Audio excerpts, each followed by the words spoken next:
On va d'abord présenter vaguement, de manière très large, ce qu'est SSL-TLS.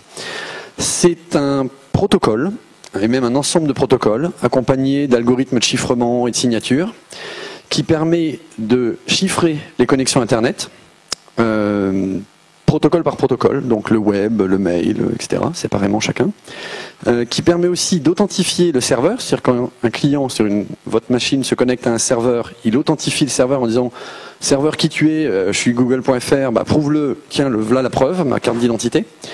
C'est une authentification relativement faible. Il peut l'identifier de manière beaucoup plus forte en disant « bonjour, je suis paypal.com et il y a un petit drapeau qui dit ce paypal.com, il appartient à PayPal Inc. États-Unis, voilà. C'est facultatif, c'est ce qu'on appelle les EV, on en parlera tout à l'heure. Et éventuellement aussi l'authentification du client, c'est-à-dire quand votre navigateur se connecte à un site ou un autre logiciel, de mail ou de Jabber ou tout autre logiciel, le serveur peut dire hey, t'es gentil, mais moi je veux aussi savoir qui tu es. Et dans ce cas-là, bah, on va vous demander une clé, une identification. C'est ça, SSL-TLS, et c'est à peu près tout. Maintenant, on va rentrer un peu plus dans le détail, notamment en 1995, le petit cadenas sur Netscape. A priori, il y a pas mal d'entre nous qui ont dû le connaître, vu l'âge moyen de la population. Et aujourd'hui, on voit autre chose. C'est beaucoup plus. Aujourd'hui, c'est un petit peu plus streamline. C'est plus dans le design. On a toujours le cadenas. On peut avoir jusqu'à une barre verte comme ça qui indique la société qui possède le nom de domaine ou l'individu qui possède le nom de domaine. C'est ce qu'on appelle le V justement, ainsi que son statut et son pays. J'ai pris PayPal comme exemple pour vous rappeler qu'il est encore temps de supprimer votre compte PayPal. Voilà, c'est une bonne chose à faire. Mais c'est de la politique. On va passer. Alors un petit peu d'histoire. Allons-y. Alors, SSL, c'est né de Netscape. Vous connaissez le logo, un des tout premiers navigateurs, un des tout premiers gros navigateurs à succès, avant qu'arrive Internet Explorer et après les Mosaic et NCSA et compagnie. Et donc en 94, Netscape s'est dit voilà, on a le web et les pages web, c'est très bien, mais si on veut pouvoir faire un peu de sécurité, un peu de confidentialité, notamment avec en vue, en tête l'idée de faire du paiement en ligne ou des échanges de données bancaires ou des choses comme ça, ils se sont dit on va avoir besoin que les données ne passent pas en clair et que le serveur puisse s'identifier. Et donc Netscape a inventé entre 94 et 96 la norme SSL V1, puis très rapidement V2, puis assez rapidement V3, en se basant sur des algorithmes de chiffrement type RSA, MD5, etc. Et de signature aussi. Pour ça, Netscape s'est aussi dit, comme il faut identifier le serveur, on va avoir un système d'annuaire ou quelque chose d'équivalent, où on va pouvoir dire qui es-tu, bah, je suis un tel, prouve-le, voilà une signature numérique d'une autorité supérieure. Parce que, bon, il y a pas mal de geeks, moi je suis un peu informaticien aussi, beaucoup même, pour tout ce qui est chiffrement, j'utilise plutôt PGP. Là, on a un système de Web of Trust, c'est-à-dire il n'y a pas d'autorité, c'est pas un triangle, c'est pas une pyramide, c'est totalement distribué. Chacun peut signer l'identité de chacun et c'est comme ça qu'on s'identifie les uns les autres. Bon, Netscape évidemment a dit non, on peut pas faire ça, on va faire un système pyramidal où on a des autorités de certification qui vont signer éventuellement des autorités d'enregistrement qui vont elles-mêmes signer des utilisateurs finaux de sites web, enfin des possesseurs de sites web. Pour ça, ils se sont basés sur une norme qui est la norme X509, qui vient en fait du monde des télécommunications, pas trop du monde de l'internet, plutôt les téléphones et compagnie, qui est en fait une norme d'annuaire. Donc on verra un petit peu plus tard aussi de quoi il s'agit. Cette norme d'annuaire nécessite, ce que je disais tout à l'heure, des autorités, c'est-à-dire des sociétés qui vont signer les sites web que l'on souhaite reconnaître. Une des premières autorités qui a été créée, c'est VeriSign, et en même temps aux États-Unis, et en même temps en Afrique du Sud, un certain Mark Shuttleworth créé une société qui s'appelait Tote. Donc voici l'orthographe. Mark Shuttleworth a revendu ensuite Tote pour quelque chose comme 700 millions de dollars ou 500 millions de dollars, je sais plus. Et pour ceux qui ne le connaissent pas, Mark Shuttleworth est le fondateur d'Ubuntu, et c'est grâce à ces millions qu'il a été le premier homme dans l'espace et qu'il a fondé Ubuntu, quand il a revendu Tote à VeriSign. Alors, on est en 95, on a des autorités de certification, Netscape fonctionne avec HTTPS, Internet Explorer suit dans l'élan, ils commencent à mettre des autorités de certification dans leur navigateur, on verra plus en détail à quoi ça sert. En 98, il y a des ingénieurs de l'IETF, des ingénieurs au niveau mondial, qui disent bon c'est bien, mais Netscape a en main la norme SSL, elle est imparfaite. Il y a des choses qu'elle ne permet pas et il faut un peu normaliser ça dans le monde de l'Internet. Et la normalisation dans le monde de l'Internet, il faut savoir que ça fonctionne avec ce qu'on appelle les RFC, des Requests for Command, qui sont des documents dont la structure, le contenu, la façon de créer et l'aboutissement et étant encadré par un certain nombre de règles très précises. Et donc l'IETF décide de lancer un groupe de travail qu'ils ont appelé TLS. Alors, SSL, Secure Socket Layer, couche de sécurité sur les sockets. Alors les sockets dans le monde de l'Internet, c'est les tuyaux de communication TCP entre deux points. Donc SSL c'était très précis, c'est comment on fait une couche de sécurité sur des sockets. TLS, Transport Layer Security, Security sur la couche transport. On se rapproche plus de la norme OSI qui dit les réseaux ça fonctionne avec les 7 couches, etc. Et en gros les gens de l'IETF ont dit on fait un système plus générique.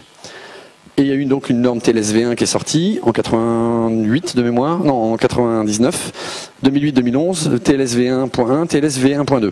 Aujourd'hui donc on est à TLS 1.2 et c'est la norme qu'on utilise au mieux dans tous les cas. Au pire on dégrade jusqu'à TLS1 voire SSL-V3 pour les plus vieux périphériques. La plupart des navigateurs aujourd'hui supportent très bien TLS-V1. Donc ça c'est la normalisation côté vraiment des ingénieurs, les geeks, le protocole. En parallèle, les autorités de certification ont commencé de plus en plus à vendre des certificats. Et donc, elles se sont dit, on va vendre des certificats, mais on va vérifier bien les papiers de l'entreprise qui nous demande le certificat. Ça va lui coûter 1000 $ par an. Et voilà, c'est cher d'avoir un certificat parce qu'on fait un travail important. Puis de plus en plus, elles se sont dit, ouais, mais on a beaucoup de demandes. Et puis voilà. Et puis il y a des gens comme Gandhi qui sont arrivés, comme Komodo, qui ont commencé à dire, ouais, mais nous, on veut vendre du certificat SSL pas cher parce qu'on veut que la sécurité soit abordable et accessible à tous. Et donc ce qu'ils ont fait, c'est qu'ils ont dit on va mettre un niveau plus bas, c'est-à-dire qu'on va faire ce qu'on appelle des certificats, parfois on l'appelle de classe 1, c'est pas général comme terme mais ça s'entend, qui sont juste où on valide juste la propriété du nom de domaine. Donc typiquement j'ai sontag.fr, je demande à Gandhi de me faire un certificat pour sontag.fr, il m'envoie un mail sur benjamin@sontag.fr qui est le mail dans le whois du propriétaire du nom de domaine. Je réponds avec le code qui est dans le mail en disant c'est bon, le code c'est 1, 2, 3, 4, 5. Ça prouve que c'est moi le propriétaire du nom de domaine. À partir de là, Gandhi me génère un certificat. Le problème c'est que ce faisant, on n'avait plus vraiment de possibilité d'avoir une validation un peu plus profonde et de savoir qu'on avait cette validation-là. Et donc en 2005, il y a Komodo, Netscape et puis d'autres sociétés du genre. Il y avait Internet Explorer aussi, enfin Microsoft. Donc à la fois des autorités de certification, donc VeriSign, des gens comme Netscape, Internet Explorer, puis Mozilla plus tard, qui ont fondé ce qu'ils ont appelé le CA/Browser Forum, c'est-à-dire un groupe contenant à la fois les autorités de certification et les créateurs de navigateurs. Et ce forum a créé un concept qu'ils ont appelé les certificats EV, pour Extended Validation, qui veut dire à validation étendue. C'est juste, numériquement, c'est exactement le même certificat, il y a juste un petit flag qui dit « ce certificat a été à validation étendue », ce qui provoque la fameuse barre verte qu'on voyait tout à l'heure, sur le certificat PayPal. C'est qu'au lieu d'avoir juste un cadenas, on a un cadenas, une couleur distinctive, c'est 3 choses que dit la norme, il faut le cadenas, la couleur distinctive et le nom de la société qui est inclus dans le certificat dans la signature numérique. Ce qui fait que non seulement on a un nom de domaine, mais on sait qui est derrière. PayPal, c'est un bon exemple, c'est paypal.com, donc c'est facile, on sait que c'est paypal.com. Mais si vous avez paypal.com qui est réservé par un fraudeur, il ne pourra pas avoir le PayPal Inc. US à côté parce qu'il ne pourra pas le faire signer, parce qu'il n'y a pas le président de PayPal qui aura répondu au téléphone au mec de Komodo pour lui dire bonjour, oui, je veux ce certificat pour paypal.com. Donc voilà, Extended Validation, ça a ce côté pratique, c'est surtout aussi une histoire business, parce que c'est une autre façon de revendre plus cher un truc qui vendait avant au même prix. Mais bon, voilà, les deux existent aujourd'hui, et donc dans l'histoire, on en est à peu près là. Il ne s'est pas passé grand-chose d'autre sur l'histoire des SSL-TLS. Pour la dernière norme TLS 1.2, on est en 2011, donc c'est relativement récent. Il y a une chose qu'il faut retenir aussi dans l'histoire des protocoles de sécurité sur Internet, c'est que c'est très long. C'est-à-dire qu'à chaque fois qu'il y a une nouvelle version, un algorithme de chiffrement, de signature, une nouvelle norme TLS ou des choses comme ça prend des années, voire des décennies à être mis en œuvre partout. Client, serveur.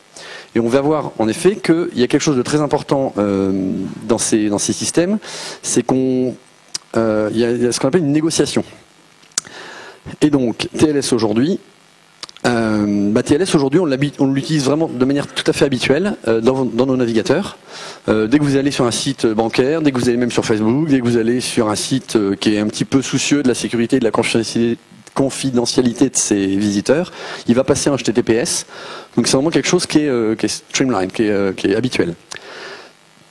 Pour le web, c'est-à-dire pour les pages web, il y a d'autres protocoles qui rapidement ont suivi le pli en disant ouais mais attendez, le mail, ce serait bien qu'on puisse envoyer des mails en SSL aussi. Alors ils ont pris la norme SMTP, RFC 822, ils ont dit, alors c'est le port 25, alors c'est vrai une chose, c'est que techniquement, quand on s'adresse à un site en HTTPS, les ports TCP, il y a des gens qui connaissent pas, et à chaque fois lever la main assez vite, comme ça on passe. Donc les ports TCP, c'est juste dans une connexion Internet entre deux points, un client et un serveur. Quand vous vous connectez à un serveur, vous dites de quel protocole, enfin vous annoncez, vous vous connectez en fait à un numéro en particulier sur ce serveur. Il y a plusieurs portes en fait. Chaque protocole, c'est un peu comme une porte d'entrée. Si vous rentrez par la porte 80, en gros, vous annoncez au serveur que vous allez lui parler, lui demander une page web. On peut faire autrement, on peut dire on va mettre un serveur web sur le port, sur la porte 212. C'est juste que par défaut, si on ne dit pas à son navigateur, si on dit à son navigateur juste je veux la page web qui est sur tel serveur, il va aller sur le port 80. Si on dit à un navigateur je veux aller voir la page web sécurisée de ce serveur, il va aller sur le port 443. En SMTP, ils ont fait pareil. Ils se sont dit 25, ok, c'est le port SMTP, mais comme en SSL-TLS, on ne parle pas du tout le même protocole avant de commencer à parler SMTP, on va parler SSL, puis une fois qu'on aura fait le tunnel SSL, on parlera SMTP, ils ont pris un autre port, le 465. Et en fait, rapidement, on s'est rendu compte que ces petites choses-là, ça avait un problème, ça avait un inconvénient, c'est que déjà, il fallait doubler tous les ports de tous les protocoles qu'on voudrait mettre passer en SSL, ce qui est quand même, bon, on en a des ports, on peut en allouer autant qu'on veut, on peut même dire qu'il y a deux ports pour le même protocole, c'est pas très grave, mais bon, c'est pas top. Et il y a autre chose aussi, c'est que TLS, la norme DETF, a rapidement proposé un mécanisme qu'on a appelé Start TLS, qui est de dire, au lieu de dire se connecter à un port spécial pour faire la même chose, on se connecte au même port, on parle avec le serveur et on lui dit rapidement « Oh, au fait, je voudrais parler crypto ». Et le serveur, qui est en général déjà prévenu qu'il savait faire, dit « Ok », et là on parle comme si on était sur le port SSL. Donc TLS apporte ce mécanisme-là qui permet de dire « On n'est plus sur le 443, maintenant on est sur 80 » et on parle HTTPS sur le port 80. En pratique, pour SSL sur les navigateurs web, ça n'existe pas. HTTP, port 80, tout passe en clair. HTTPS, port 443, tout est chiffré. On n'a pas mis StartTLS dans les navigateurs web et dans HTTP. Par contre, tous les autres protocoles sont passés progressivement de SSL, un port à part, avec un protocole à part, etc., à TLS, StartTLS, c'est-à-dire on parle sur le port normal, et ça on le verra tout à l'heure. Et on parle crypto ensuite. Et donc peu à peu, SMTP, puis rapidement POP pour les boîtes aux lettres, IMAP pour la synchronisation des dossiers d'email. Il y a plein de protocoles comme ça qui peu à peu ont ajouté des couches de chiffrement basées sur SSL-TLS, le protocole de l'IETF. Donc POP, IMAP, SMTP. Il y a d'autres protocoles encore moins connus, genre XMPP, c'est le protocole du chat par client Jabber. VNC pour la prise de contrôle distant. FTP, que vous connaissez probablement, qui permet de faire des transferts de fichiers. Alors FTP c'est pire parce qu'FTP il se basait sur deux connexions. Vous avez une connexion qu'on appelle de commande, c'est-à-dire bonjour, mon user c'est ça, mon password c'est ça, je voudrais la liste des fichiers, je voudrais envoyer un fichier. Quand on veut la liste ou qu'on veut envoyer un fichier, c'est un gros débit. Donc on passe pas ça sur le canal de commande, on fait un autre canal TCP sur lequel on va transférer les données dans un sens ou dans l'autre. Donc FTP a eu des problèmes et objectivement très chiant à gérer parce que si on fait de la crypto, s'il y a du NAT, il faut que les routeurs connaissent, aillent voir à l'intérieur, et c'est bon, ça pourrit la vie des admin 6. C'était une bonne façon pour FTP de disparaître, parce que ça a vraiment pourri pas mal de gens, donc on a fini par utiliser SFTP à la place. IRC permet de faire du SSL. C'est assez rare, enfin, à ma connaissance, il n'y a pas de Start TLS dans IRC, on fait de l'IRC-S, c'est-à-dire comme HTTP.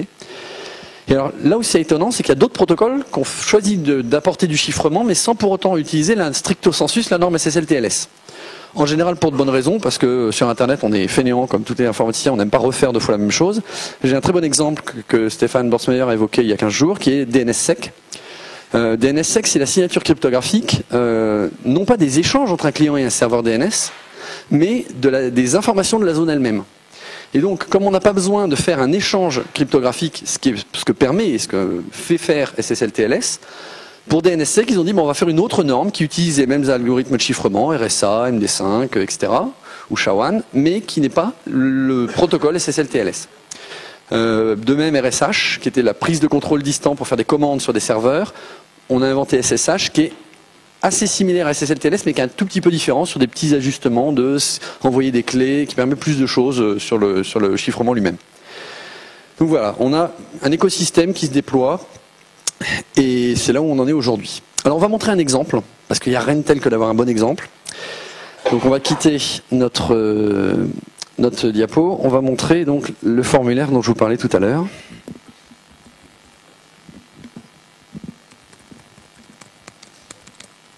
enfin dont je ne vous parlais pas, mais qui apparaissait à l'écran il y a 10 secondes. Alors c'est un exemple de formulaire web. Et ce qu'on va faire, c'est qu'on va le mettre à moitié de l'écran. Et alors je vais vous montrer une chose qui est assez intéressante, j'espère pour vous. On va le voir en vrai. C'est-à-dire que quand on voit sur Internet, c'est une démo qu'on faisait il y a très longtemps, notamment pour des journalistes, pour leur montrer à quel point il est important d'utiliser le chiffrement sur Internet. On prend le formulaire et de l'autre côté, et ça on va le faire une fois pour toutes, et de l'autre côté on va mettre un terminal. Alors c'est très violent, mais on va vous montrer, parce que sur Internet, sur les tuyaux de l'Internet, on peut tout à fait écouter ce qui se passe. Il y a un outil dont on parlera tout à l'heure qui s'appelle TCP-Dump qui permet de voir vraiment ce qui passe dans le tuyau. Mais de le voir vraiment comme si on n'était pas le tuyau, mais un humain. C'est quand même mieux. Donc je vous montre 2 petites secondes, je fais le setup et je vais vous montrer ça. Voilà. Alors, petit, touc. Ah, beaucoup mieux. Alors, qu'est-ce qui se passe ? Alors je me connecte, bonjour. Alors pour ceux qui sont geeks, normalement il y a SynHack, TCP/IP, tout ça. Je fais ma requête, la voici. Ça c'est ce qu'on appelle une... Non, ça c'est la réponse. Get, là voilà. Toc. Ça c'est ce qu'on appelle une requête HTTP. On fait get de la page. On envoie ce qu'on appelle des entêtes en dessous, c'est-à-dire on dit host, c'est tel nom de domaine, je supporte la compression, je m'appelle un Mozilla 5 sous Linux, etc., etc. Je veux d'abord du français puis de l'anglais, et une ligne vide. Et dès qu'on a mis une ligne vide, le serveur web il sait qu'on a fini de lui parler et il va nous répondre. Et comme on le voit quand on écoute le tuyau, il nous répond un truc chiffré, un truc cryptique qui veut juste dire j'arrive, la réponse arrive. Et derrière, il nous envoie la réponse dans un paquet que voici, qui fait moins d'1,5 kg. Et la réponse c'est HTTP, salut 200, tout va bien. Pour ceux qui connaissent 404, page not found, le 404 il apparaît là, quand on a une page qui n'existe pas. Là 200 ça veut dire ok, la date qu'il est, le serveur que c'est un PHP 5.3, etc. Et la fameuse page web. Et si je poste mon login mot de passe, qu'est-ce qui se passe ? Eh bien, je vois que ça passe en clair, c'est-à-dire que j'ai le même requête ici. Alors, ce coup-ci, c'est plus get, c'est post, c'est-à-dire on poste un formulaire, comme son nom l'indique, toujours sur brassens.bh.info, et on voit que mon login, c'est Benjamin, et mon pass, c'était coin. Bon. Et là, on se dit, mince, si quelqu'un écoute entre deux, au hasard, je sais pas, la NSA, il va savoir que mon mot de passe, c'est coin. Et cela dit, il n'y a pas besoin de s'appeler la NSA pour écouter entre deux. Il y a plein de façons de faire. Là, sur le Wi-Fi, si quelqu'un écoutait sur le Wi-Fi, il verrait passer le coin en clair. Si quelqu'un faisait un détournement de la passerelle d'ici, le trafic passerait par lui et il verrait aussi coin en clair. Donc c'est assez embêtant. Donc on va faire la même démo. Alors cette fois-ci, on le fait en HTTPS. On a le petit cadenas vert, on n'a pas la barre verte avec marqué Benjamin Sontag parce que j'ai pas demandé un certificat EV sur ce domaine, donc on voit là vraiment le design de base. On voit que je me connecte, il me renvoie autre chose, je lui renvoie autre chose, il me renvoie des trucs, je lui renvoie des trucs. On voit pas grand chose. On voit même rien du tout. J'aurais espéré qu'on voit le certificat, mais en fait même pas. Il a dû le négocier plus haut. Non, même pas. Si, le voilà, brassens.bh.info. Vous voyez, à part le nom du domaine, qu'est-ce qu'on voit passer ? Rien. On voit rien passer du tout. Parce qu'en fait, les données ont été chiffrées. Donc, HTTPS, ça sert juste à ça.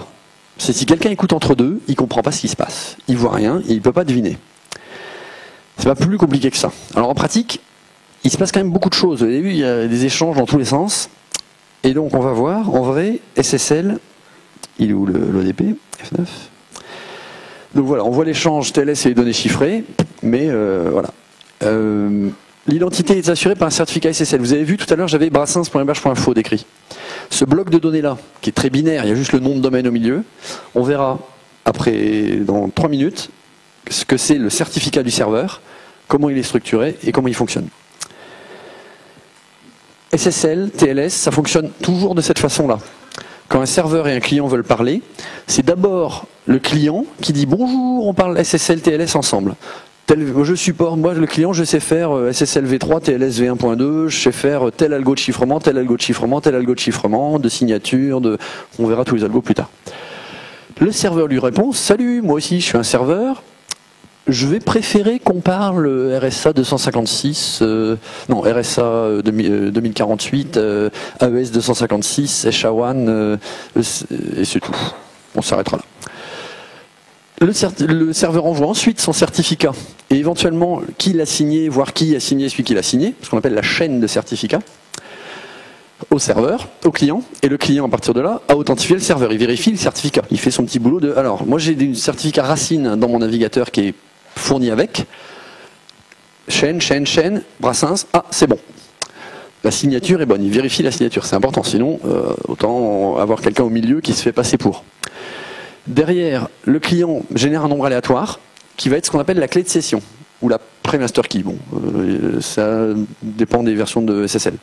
En gros, il crée une clé parce qu'en fait, pour ceux qui connaissent, en chiffrement, en crypto, on a deux façons de faire de la crypto, le symétrique et l'asymétrique. Le symétrique, c'est quand deux personnes se partagent une clé, d'une façon ou d'une autre.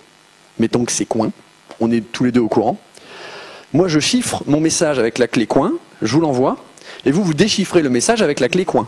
Et vous l'avez déchiffré. Le problème, c'est qu'il faut se passer la clé. Et il faut la passer, ce qu'on appelle out of band, c'est-à-dire d'une autre façon que d'autres qui écoutent ne puissent pas savoir. Le chiffrement asymétrique, c'est quand on a une clé publique et une clé privée. Apparemment, vous connaissez tous le principe. La clé publique, ça permet de fermer le coffre à clé, que seule la personne qui dispose de la clé privée peut ouvrir. C'est l'équivalent d'avoir une enveloppe rouge que seule la clé rouge peut ouvrir. Et si je veux répondre à la personne, elle a une clé verte, moi j'ai son enveloppe verte, que tout le monde a l'enveloppe verte, je mets le message dans l'enveloppe verte et il n'y a que la clé verte qui peut l'ouvrir. Et donc on a chacun une paire de clés. La publique, comme son nom l'indique, on peut la diffuser, tout le monde là, il n'y a pas de problème. La privée, chacun la garde jalousement chez lui. Et grâce à ça, on peut échanger. Mais il faut savoir que la crypto asymétrique, c'est très coûteux. En temps de calcul, on fait appel à des nombres premiers de 30 000 chiffres. C'est de la grosse maths. Donc si on doit faire des kilos et des kilos de transfert, c'est très coûteux. Donc en TLS, dès le début, on a dit on va faire de la crypto asymétrique parce que c'est la seule qui permet cet échange de clés, enfin cet échange sans avoir besoin d'échanger un mot de passe au préalable. Mais ce qu'on va échanger dans la session asymétrique, c'est pas toutes les données, c'est juste une clé qu'on va donc grâce à ça échanger chiffré. Et cette clé va permettre ensuite de faire de la crypto symétrique, peu coûteuse, en ayant cette clé partagée entre les deux, le client et le serveur. Et donc, le client envoie une clé, une clé de session au serveur, en le chiffrant avec la clé publique du serveur. Grâce à ça, le serveur déchiffre avec sa clé privée, et à partir de là, les deux ont chacun une clé en commun que personne n'a pu écouter entre deux. En vrai, c'est un peu plus compliqué que ça. Ils ont une pré-master key, et on verra tout à l'heure avec Diffie-Hellman, ils calculent à partir de là, tous les deux, la vraie clé, parce que c'est une partie de la clé qui se passe seulement. Donc cette clé de session, il la calcule chacun dans leur coin, et après, le client envoie un message, je suis prêt, le serveur répond, je suis prêt aussi, et là, on est ce qu'on appelle dans le tunnel SSL-TLS. C'est-à-dire qu'il y a cet échange de données sur le tuyau, comme dans un tunnel, je te parle, tu me parles, je te parle, tu me parles, certificat, réponse, on est prêt, on est prêt. À partir du moment où tout le monde est prêt, la continuité de la connexion se fait dans le tunnel. C'est-à-dire qu'on a la couche logicielle SSL, TLS, qui est chargé de chiffrer et déchiffrer avec la clé de session convenue, mais les logiciels à chaque bout, au lieu de parler au socket TCP en direct, ils parlent à la librairie SSL de chaque bout, qui va chiffrer et déchiffrer à la volée, mais pour eux finalement ça revient au même et ils parlent le même protocole. Si je parle HTTP en HTTPS, à part la couche de crypto, je vais faire GET, je vais envoyer mes entêtes, je vais envoyer une ligne vide, le serveur va me répondre avec OK, les entêtes, une ligne vide et le contenu. Le protocole lui-même ne change pas. C'est l'avantage des SSL-TLS. On n'a pas besoin de réinventer des protocoles spécifiques. On met juste une couche de sécurité autour et d'authentification du serveur, voire du client. Grâce à ce petit truc en plus qu'on fait au début. Alors, je vous disais, quand on est en HTTPS, on a ici le petit cadenas et on peut voir beaucoup de choses. Alors ça, c'est toutes les permissions du navigateur. Là, c'est vraiment la partie SSL qui nous intéresse. Désolé, c'est en anglais. Désolé. Ce serveur est identifié par une autorité de certification dite Startcom classe 2, c'est son nom. On utilise un chiffrement de 256 bits sur TLS 1.0. Donc vous voyez, on ne fait pas du SSL v3, on ne fait pas du TLS 1.2, on fait du TLS 1.0 avec 256 CBC, blabla. Ça, on verra plus tard. C'est des algorithmes de chiffrement. Tout à l'heure, on voyait qu'il y avait le brassens.berge.info qui passait. Ce qu'on a vu, en fait, c'est ça. Ça, c'est la version texte pour un humain des données binaires qu'on a vu circuler dans l'échange SSL tout à l'heure. Et en fait, c'est ce qu'on appelle le certificat. On va aller voir le détail tout de suite. Vous voyez le certificat étoile.héberge.info. En l'occurrence, c'est ce qu'on appelle un wildcard, on verra à la fin.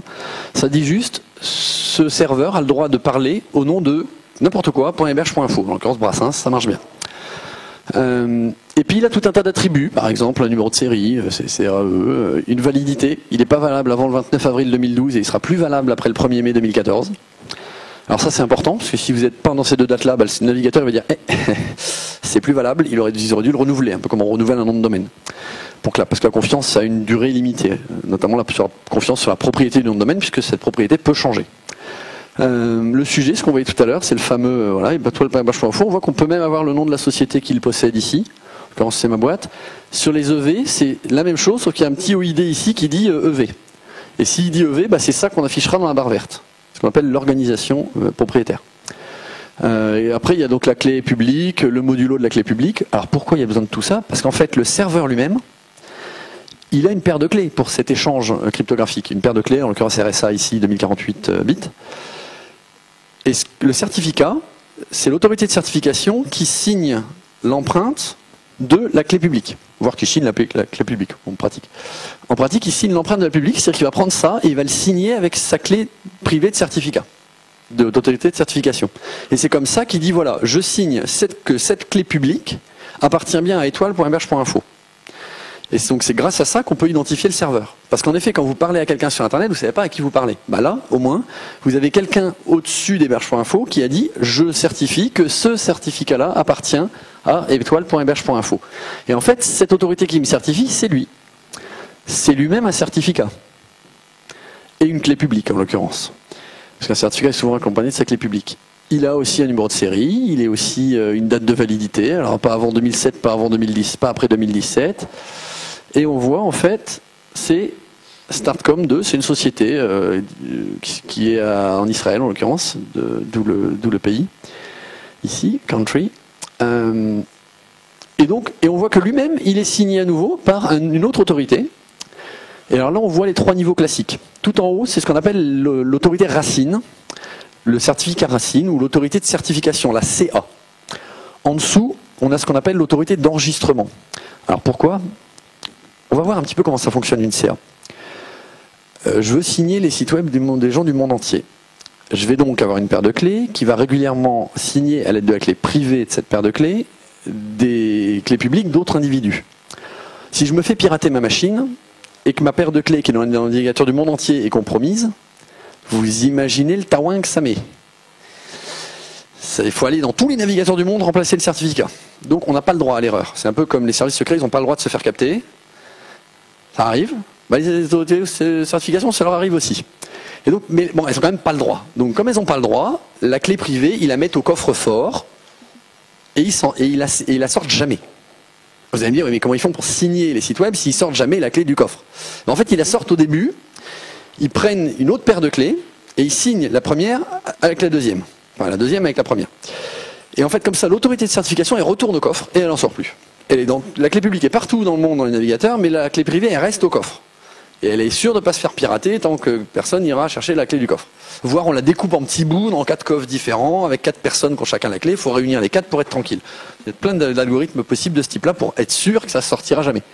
Comme ça, on signe une autorité intermédiaire dite d'enregistrement, et c'est elle qu'on met dans un serveur ultra sécurisé avec de la RAM autodestructible, avec un système de air gap qui fait que la machine n'est pas reliée au réseau, mais qu'elles vont communiquer par un bus SATA ou SAS à elle, qui s'allume 5 minutes pour l'un, 5 minutes pour l'autre, enfin des trucs vraiment exotiques qui intéresseraient à mon avis pas mal d'entre vous à voir en vrai. Et comme ça, l'autorité d'enregistrement, elle est ultra sécurisée, mais c'est pas très grave si elle se fait avoir, parce qu'en fait, on peut toujours la répudier, en refaire une nouvelle, et garder, tout en gardant donc la même autorité de certification. Mais on n'a plus la même autorité d'enregistrement. Et en fait, ce qu'on a dans nos navigateurs, parce qu'il faut savoir que vos navigateurs ont tout un tas d'autorités de certification, c'est donc uniquement les clés publiques de ces autorités. Donc si je vais voir dans mon navigateur, dans les trucs un peu évolués, on a Certificates. Et là on voit, toutes les autorités que reconnaît Chrome.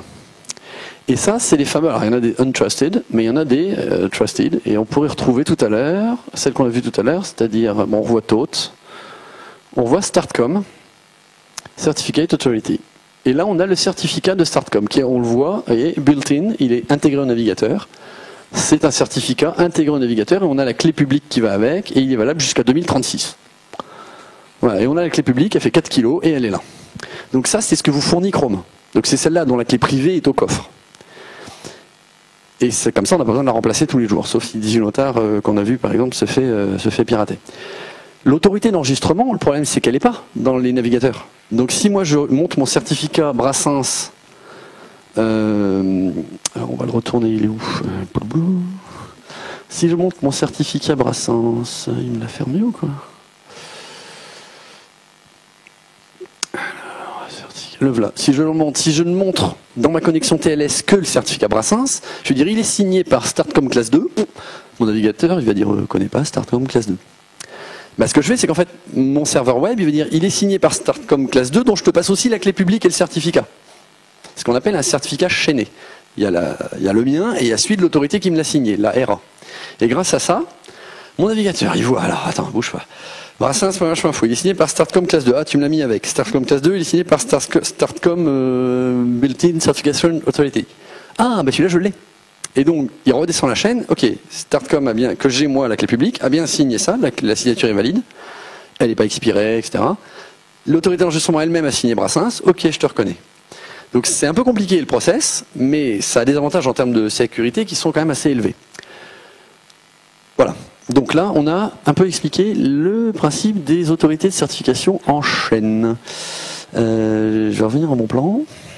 Donc, on disait, le certificat, ça précise le nom du site qui est concerné. Il indique des dates de validité, comme on voyait. Le signataire, qui est le fameux émis par.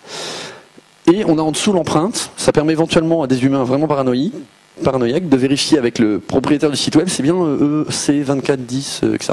Ça, c'est si vous n'avez pas confiance dans le système d'autorité de certification. On ne sait jamais. Vous verrez tout à l'heure qu'il y a de quoi. Et donc dans les détails, on voit aussi un truc, c'est l'usage autorisé. Alors on ne le voit pas là, mais on peut dire, serveur SSL, non on ne le voit pas ici. Dans le certificat lui-même, on peut dire, il y a tout un tas de clés valeurs, enfin d'attributs comme vous avez vu, des dates et tout, et il y a aussi à quoi il a le droit de servir ce certificat. Donc l'autorité a dit, je veux bien que ce certificat serve pour faire un serveur web, un serveur mail, mais un serveur SSL, rien d'autre. Quels sont les autres usages? Classiquement, vous avez déjà installé des logiciels qui vous ont dit la signature de ce logiciel n'est pas valable ou je ne reconnais pas l'éditeur du logiciel. Puis il y a des fois, vous installez des logiciels et vous ne demandez rien. Je parle des plateformes Windows Mac. Sous Linux, il y a autre chose, c'est PGP qui assure ça, de façon distribuée. Quand il vous dit s'il y a une signature d'un éditeur, c'est en fait une signature basée sur des systèmes de certificats SSL aussi. Et typiquement, les systèmes Microsoft disent, voilà, on a un certain nombre d'autorités qui ont le droit de signer des signatures de logiciels. Donc ça sert aussi à ça. Il y a un troisième usage qui est classique aussi, c'est ce qu'on appelle le timestamping. C'est quand vous avez une autorité qui signe non pas des serveurs, mais qui signe un volume de données à un temps dans le temps donné, qui va vous fournir un certificat disant, moi autorité, le 20 septembre 2013 à 19h46 GMT plus 202, j'ai vu passer telle donnée dont la signature numérique SHA-256 et plouc. Ça permet de faire typiquement des actes notariés. On dit, voilà, tel jour à telle heure, telle chose existait. Donc c'est aussi un usage assez fondamental des certificats. Voilà, donc les autorités. Alors les autorités elles-mêmes, c'est des grosses boîtes. Il y a TOT, il y a VeriSign, qui sont des très très gros trucs. Il y en a des plus petites, Starcom par exemple, ou CACERT, qui est carrément même associatif dans ce cas-là. Ces autorités, c'est un peu comme des assureurs finalement. Et donc en tant qu'assureur, elles sont obligées d'avoir un document, comme tous les assureurs, qui est ce qu'on appelle dans le cadre des autorités de certification la CPS, la Certificate Practice Statement, c'est-à-dire la déclaration de pratique de certification. En gros, il dit, moi, je vais faire ça comme ça. C'est-à-dire, je vais exiger telle paperasse pour tel type de certificat. Je vais exiger telle validation, et je vais fournir un certificat qui va être valide tant de temps, etc. Et ces documents sont obligés d'être publiés publiquement, même mis en lien dans le certificat. Si vous regardez tous les attributs du certificat, vous verrez qu'il y a la CPS en PDF en général. Donc ça, c'est ce que fait la CERA. Ensuite, elle dispose d'une clé privée, la fameuse dont je vous parlais tout à l'heure. Elle signe ces fameuses ERA, qui signent à leur tour vos requêtes de certificat. Et avec les fameux rôles dont je parlais tout à l'heure. Voilà. Les fameux niveaux, il y a le EV dont on parlait. La classe 1, c'est juste quand il valide que vous êtes propriétaire du nom de domaine. Et le classe 2, c'est il valide que vous êtes propriétaire du nom de domaine et il valide que la personne dans le WHOIS qui est marquée comme propriétaire du domaine existe bien, a répondu au téléphone, a bien une signature, si c'est une société qu'elle a un SIRET qui est valable au greffe du tribunal de commerce, etc. Mais ils ne font pas le EV avec la barre verte. Alors, le certificat qu'on a vu tout à l'heure, c'est des données qui sont échangées. C'est en fait comme un format de fichier. Vous avez tous entendu parler d'HTML, c'est le format des pages web. Eh bien, dans le monde des certificats et de SSL-TLS, on utilise la norme X509 décrit le format des certificats. C'est donc tout un ensemble de clés valeurs qui disent voilà le certificat d'un tel avec telle date. À l'origine, cette norme X509 était très peu utilisée. C'est Netscape qui l'a vraiment popularisée avec SSL. Ça a été créé par l'ITU, qui est un peu l'organisme mondial de l'ONU qui gère tout ce qui est relations entre les opérateurs télécoms. C'est ce qui fait qu'aujourd'hui on a tous les mêmes normes pour le GSM. C'est ce qui fait que voilà, qu'il y a tout un tas de normes télécoms qui sont mondiales et uniques. X500, X501, 2, 3, 4, 5, ça va jusqu'à X515 je crois. X509 en l'occurrence c'est la norme qui décrit la certification numérique. Donc c'est voilà, une des normes de l'ITU. Les X500 c'est très peu utilisé. Par exemple, les Active Directory dans le monde Windows, c'est une sous-ensemble de la norme X500 qui est mis en œuvre par Microsoft. Voilà, X509, ce sont les certificats. Le format de stockage lui-même, c'est les normes PKCS qui ont été créées par RSA. RSA, c'est à l'origine le nom de l'algorithme de chiffrement, mais c'est aussi une société qui maintient l'algorithme de chiffrement, qui l'a même un peu défendu en termes de brevet à une époque, mais qui a arrêté depuis. Qui fait qu'on a eu des alternatives à RSA à une époque. Si vous avez déjà entendu parler de DSA, c'est une alternative libre à RSA qui a été développée par la NSA pour avoir un RSA libre. Donc les normes PKCS, à l'origine développées par RSA, dont certaines ont donné lieu à des RFC, c'est les normes en fait de stockage d'un certificat, d'une clé privée, etc. Ou d'un ensemble, ou les normes d'échange entre un ordinateur et un dongle USB contenant des clés privées. Parce qu'il y a aussi des périphériques matériels qui permettent de faire de la cryptographie X509. Voilà, donc ça c'est les PKCS. Quand je vous donne toutes ces références-là, c'est parce que ça permet de vous avoir les mots-clés. Si un jour vous avez envie d'approfondir, vous prenez Wikipédia, il y a des très bonnes pages. Et s'il y en a qui ont le courage, parce que moi je vous donne toute ma connaissance, s'il y en a qui ont le courage dans l'assistance, vous prenez la page en anglais de Wikipédia qui parle d'X509, de PKCS, etc. Vous allez voir la page en français et vous allez vous rendre compte qu'il y a besoin d'un coup de main. Voilà. Contribuer, en gros. Et donc, toutes ces librairies, générer des certificats, générer des requêtes de certificats, des clés privées, faire des échanges cryptographiques, vérifier un certificat, signer un certificat en tant qu'autorité de certification, c'est de la grosse artillerie logicielle. Les deux librairies les plus utilisées au monde aujourd'hui pour faire ça, c'est NSS, Network Security Service, qui a été développé par Netscape en 95, qui est toujours celle utilisée par Mozilla Firefox, Thunderbird, qui est aussi celle utilisée par Chrome. Et vous avez l'autre qui est très connu, qui est OpenSSL, dont la libSSL est aussi la librairie cryptographique du monde du libre et aussi du monde du pas libre, parce qu'il y a beaucoup de logiciels de propriétaires qui l'utilisent. Donc c'est les deux implémentations essentielles de X509, RSA et compagnie. Alors, ces fameux objets dont on parle depuis tout à l'heure, les certificats et compagnie, visuellement, quand on demande à un ordinateur de le montrer, c'est en général encodé en base 64, sinon c'est des données binaires, comme on a vu tout à l'heure dans le TCP/IP, donc ça ressemble à ces petites choses-là. Les 4 objets qu'on rencontre classiquement, c'est la clé RSA, public, privé ou les deux. Là, en l'occurrence, j'ai une encrypted private key, donc j'ai la clé privée. Je peux en déduire la clé publique par construction mathématique, il suffit de faire le produit des deux nombres qui sont cachés dedans. En dessous, quand je suis moi, Brassens, je veux faire signer mon certificat, enfin ma clé publique par une autorité de certification, je ne vais pas envoyer ma clé publique et puis ma clé privée à l'autorité. Déjà parce que ma clé privée, elle doit être privée.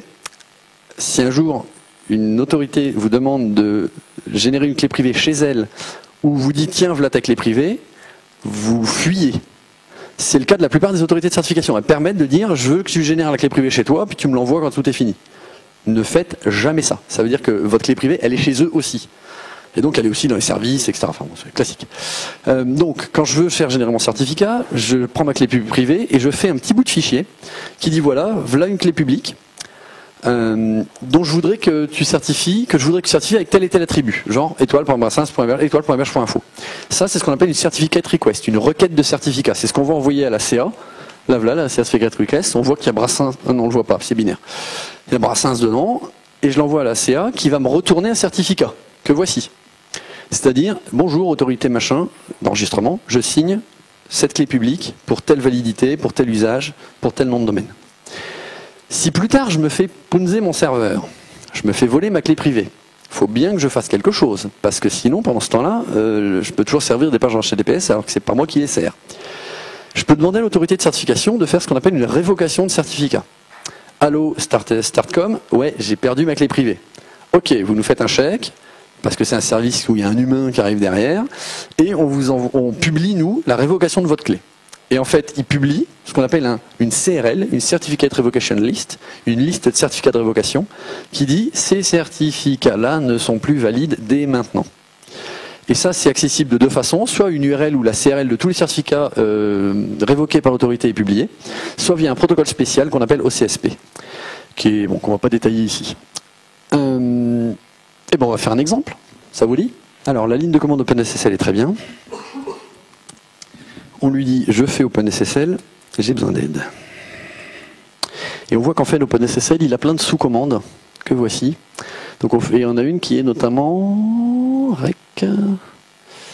REQ qui gère les requests of les certificate requests. Vous reconnaissez un peu les autres, il y a générer une RSA, il y a PKCS 12, c'est pour gérer des blocs avec clé privée qui est publique, enfin, il y en a plein, il y a SCLI, on va voir d'autres. Alors j'ai un fichier de configuration pour OpenSSL qu'on voit ici, qui ressemble à ça. Ça dit la taille de clé qu'on veut générer. Aujourd'hui, c'est RSA minimum 2048 bits. Ça sert à rien de faire beaucoup plus, mais en dessous, c'est vraiment déconseillé. Même la NSA déconseille à partir de 2016 d'abandonner totalement 1024. Donc dans le doute, 2048 minimum. Et notamment les attributs qu'il va me demander pour mettre dans la CSR, genre étoile.brassens, étoile.fr.info, et je m'appelle Benjamin et ma société, ces trucs. Donc là j'ai un petit fichier minimal qui en gros te demande un nom de domaine, une adresse email. Comme ça permet de signer un certificat de serveur web ou une adresse email pour faire du mail chiffré. Donc je prends mon petit fichier de conf. Donc voilà, je demande une nouvelle requête de certificat avec le fichier de config qui va bien. Donc il me génère une paire de clés privées de 2048 bits. Il me demande un mot de passe pour protéger la clé privée. Coin, comme tout le monde. Et donc le nom de domaine. On le fait en vrai ou on le fait auto-signé? On le fait, vu l'heure, on va le faire auto-signer.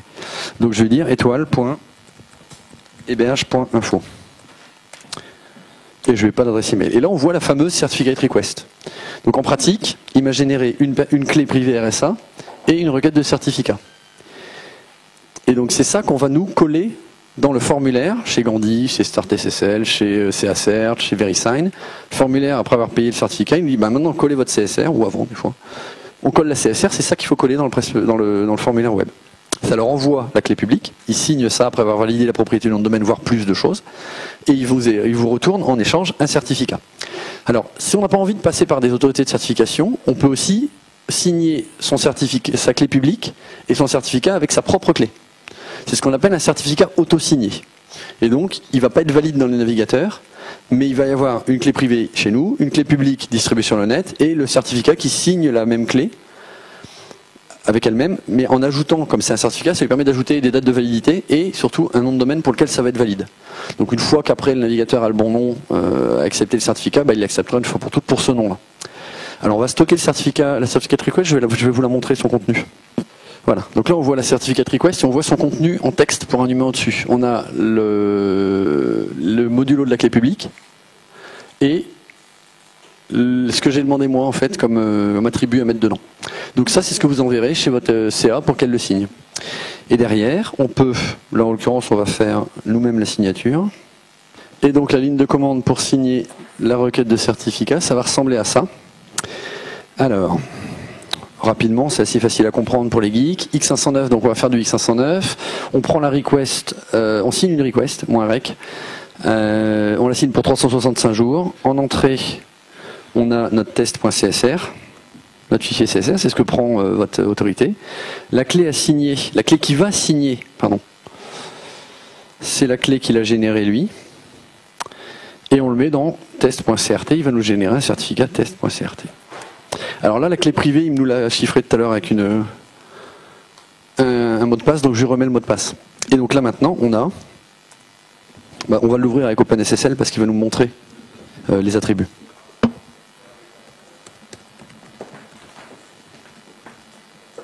Le moins texte, c'est parce que je lui dis que je suis un humain, je veux la version pour un humain. Donc le certificat le voilà. Et sa version texte, c'est la signature, le modulus et les attributs qu'on a choisi de mettre. Voilà. Qui est l'issuer? Là, si j'avais signé ça par Gandhi, il m'aurait dit Gandhi. Les dates de validité, le nom de domaine et la clé publique de 2048 qui est elle-même signée. Et la signature de tout ça en dessous. Et donc un certificat, c'est pas plus que ça. C'est ce que nous affiche votre navigateur quand on regardait tout à l'heure. Voilà, donc là on y est. On voit à peu près comment ça fonctionne. En gros. Alors on pourrait déprotéger la clé RSA aussi, parce que sur un serveur, s'il démarre tout seul sans que vous êtes là, sans que vous soyez là, il a besoin de la clé privée pour fonctionner, votre serveur web. Donc en général, sur le serveur, on met la clé privée déprotégée de son mot de passe. Sinon, il faut aller sur votre serveur et lui dire coin. Le mot de passe. En l'occurrence. Donc voilà, on voyait l'exemple pour déprotéger la clé. Et à la fin, donc on a plein de fichiers. Un point key, la clé RSA. Un point CSR qu'on n'est pas obligé de garder, c'est la requête de certificat. Le point CRT qui est le certificat lui-même signé par l'autorité.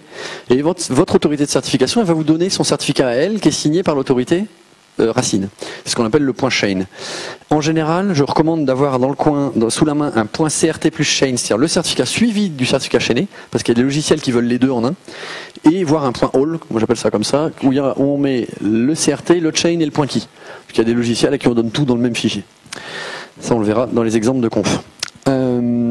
Alors, en vrai, comme je vous disais tout à l'heure sur Internet, quand on fait du TCP, quand on parle à un serveur, avec une bonne fiabilité, en fait, on lui parle de son protocole. Et en fait, quand on fait du SSL-TLS, on parle le protocole en étant dans un tunnel de données chiffrées. Donc là, je vais vous montrer un exemple. Quand je dis qu'on parle son protocole, ça veut dire que si on prend un logiciel tout léger, par exemple Telnet, il y en a un autre qui s'appelle Netcat qui fait pareil, qui permet de parler au clavier le protocole et de recevoir les réponses sur l'écran. C'est très pratique, ça permet vraiment de le faire du HTTP en vrai. Je vais vous faire une vraie requête HTTP, vous allez voir. Exactement celle-là, celle de Brassens de tout à l'heure. Et en dessous, avec OpenSSL, on a une commande très pratique d'OpenSSL qui s'appelle s_client, qui dit « Salut OpenSSL, connecte-toi sur telle machine, tel port, fais toi-même la négociation SSL, montre-moi le certificat et que ça se passe bien. Et une fois que c'est fini, tu me laisses causer comme un telnet, envoyer des commandes dans le tunnel qui vont arriver de l'autre côté, qui vont être détunnelifiées et envoyées au protocole en face, au serveur web ou autre. Et donc OpenSSL se charge d'être le client.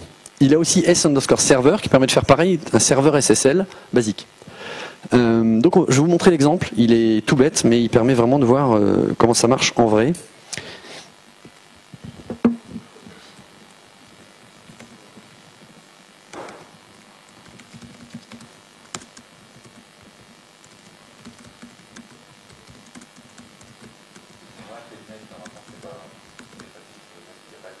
Là, je parle en clair. Si j'avais mis le TCP dump à côté, je verrais passer mes paquets. Donc en effet, Telnet ne sécurise rien. Telnet, il parle le protocole, point. Et donc on voit, vous voyez, j'ai envoyé get, host pour dire je veux le nom de domaine brassens.bh.info, parce que sur ce serveur-là, il y a plein de noms de domaine. Je lui ai rien dit d'autre, parce que je n'ai pas dit qui je suis comme navigateur, rien, parce qu'on n'est pas obligé. La norme ne nous l'impose pas. Et en dessous, il me dit, ok, je suis un serveur, 200, il y a une page web à cette adresse-là, là d'autres informations, genre je vais t'envoyer 433 bytes, j'ai un PHP qui tourne, machin. C'est du HTML en UTF-8, et hop, le formulaire de tout à l'heure. Il ferme la connexion, parce que moi je lui ai dit que j'étais un 1.0, donc je savais pas en faire plusieurs l'un dans l'autre. Enfin, les unes derrière les autres. Donc ça, c'est du HTTP.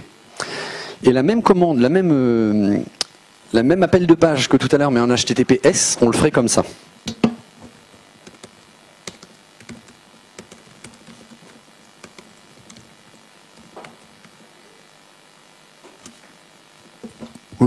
Alors il s'est passé beaucoup de choses. rapidement. Alors il va m'envoyer paître parce qu'il y a un timeout, mais on va quand même le regarder. Qu'est-ce que j'ai fait? Alors je lui ai dit salut, OpenSSL, le client, tu te connectes à cet autre-là sur ce port-là, le port 443, le port HTTPS, donc ce coup-ci ça va être chiffré. Si tu vois un certificat du serveur, vérifie-le à l'aide de la liste des autorités de certification qui sont dans ce fichier. Parce qu'en fait, là j'ai pas un navigateur, je suis en commande, donc j'ai un fichier sur mon système. À peu près tous les systèmes ont ce genre de fichier, sauf si c'est un Windows. Mais dans ce cas-là, vous devriez changer. Qui est ce qu'on appelle la liste des CA. Donc il y a VeriSign, Tote, Start SSL, et là il y a CACERT aussi dedans.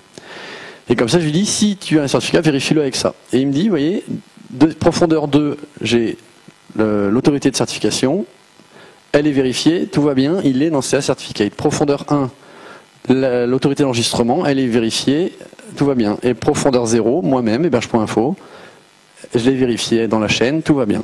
Il me remet la chaîne de certification, en dessous, avec ce qu'on appelle les common names. C'est en gros la façon d'écrire en X500 d'une description d'une personne ou d'une entité morale. Et en dessous, il met le certificat du serveur au cas où je voudrais en faire quelque chose, le sujet, tout ça. Il me dit, bon, bah, tout va bien. Le serveur n'a pas demandé à ce que moi je m'authentifie, heureusement. Donc, vous voyez, il a fait la fameuse poignée de main, la handshake, qu'on a vu tout à l'heure dans le diagramme. Bah, là, il l'a faite. Et une fois qu'il l'a fini, il a négocié en TLS v1.0 cette suite d'algorithmes-là, parce qu'en fait, il y a plusieurs algorithmes, comme on a vu tout à l'heure. Il y a quel est l'algorithme de clé publique utilisé, là c'est RSA. Quel est l'algorithme de négociation de la clé intermédiaire, c'est DHE, c'est Diffie-Hellman. AES 256, c'est l'algorithme de chiffrement symétrique et sa taille de clé. Et SHA, c'est l'algorithme qui sert pour valider les signatures numériques des données qu'on échange. C'est pas terrible comme qualité d'ailleurs. Mais bon, on a une clé de 2048 bits. Et il nous dit tout ça, la compression, voilà, il nous redonne vous voyez, la clé temporaire, elle est là. Le ticket de session qui permet de réutiliser la même clé temporaire plus tard, si je m'adresse au même serveur pendant quelques minutes, ça fait gagner du temps. Et il me dit return code 0, ok, ça veut dire que pour lui le certificat est bon. Alors on va le refaire, parce que si je vais parler HTTP dans le tunnel SSL et faire la même connexion.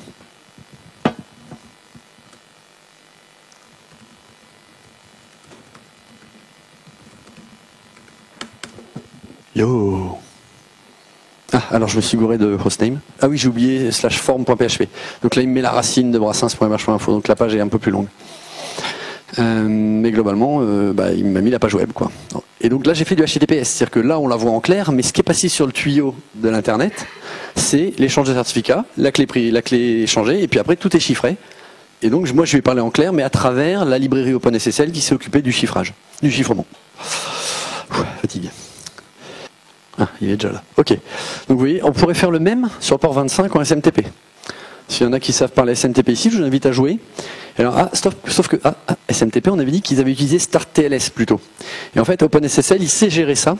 Et si vous lui dites connecte-toi au telnet, ça on le fait en clair, on va voir le serveur SMTP, on lui parle en clair. Si on veut lui parler chiffré avec StartSSL, avec StartTLS, on lui dit S-client, host, port le même, c'est un file avec l'autorité de certification, et on lui dit StartTLS, SMTP.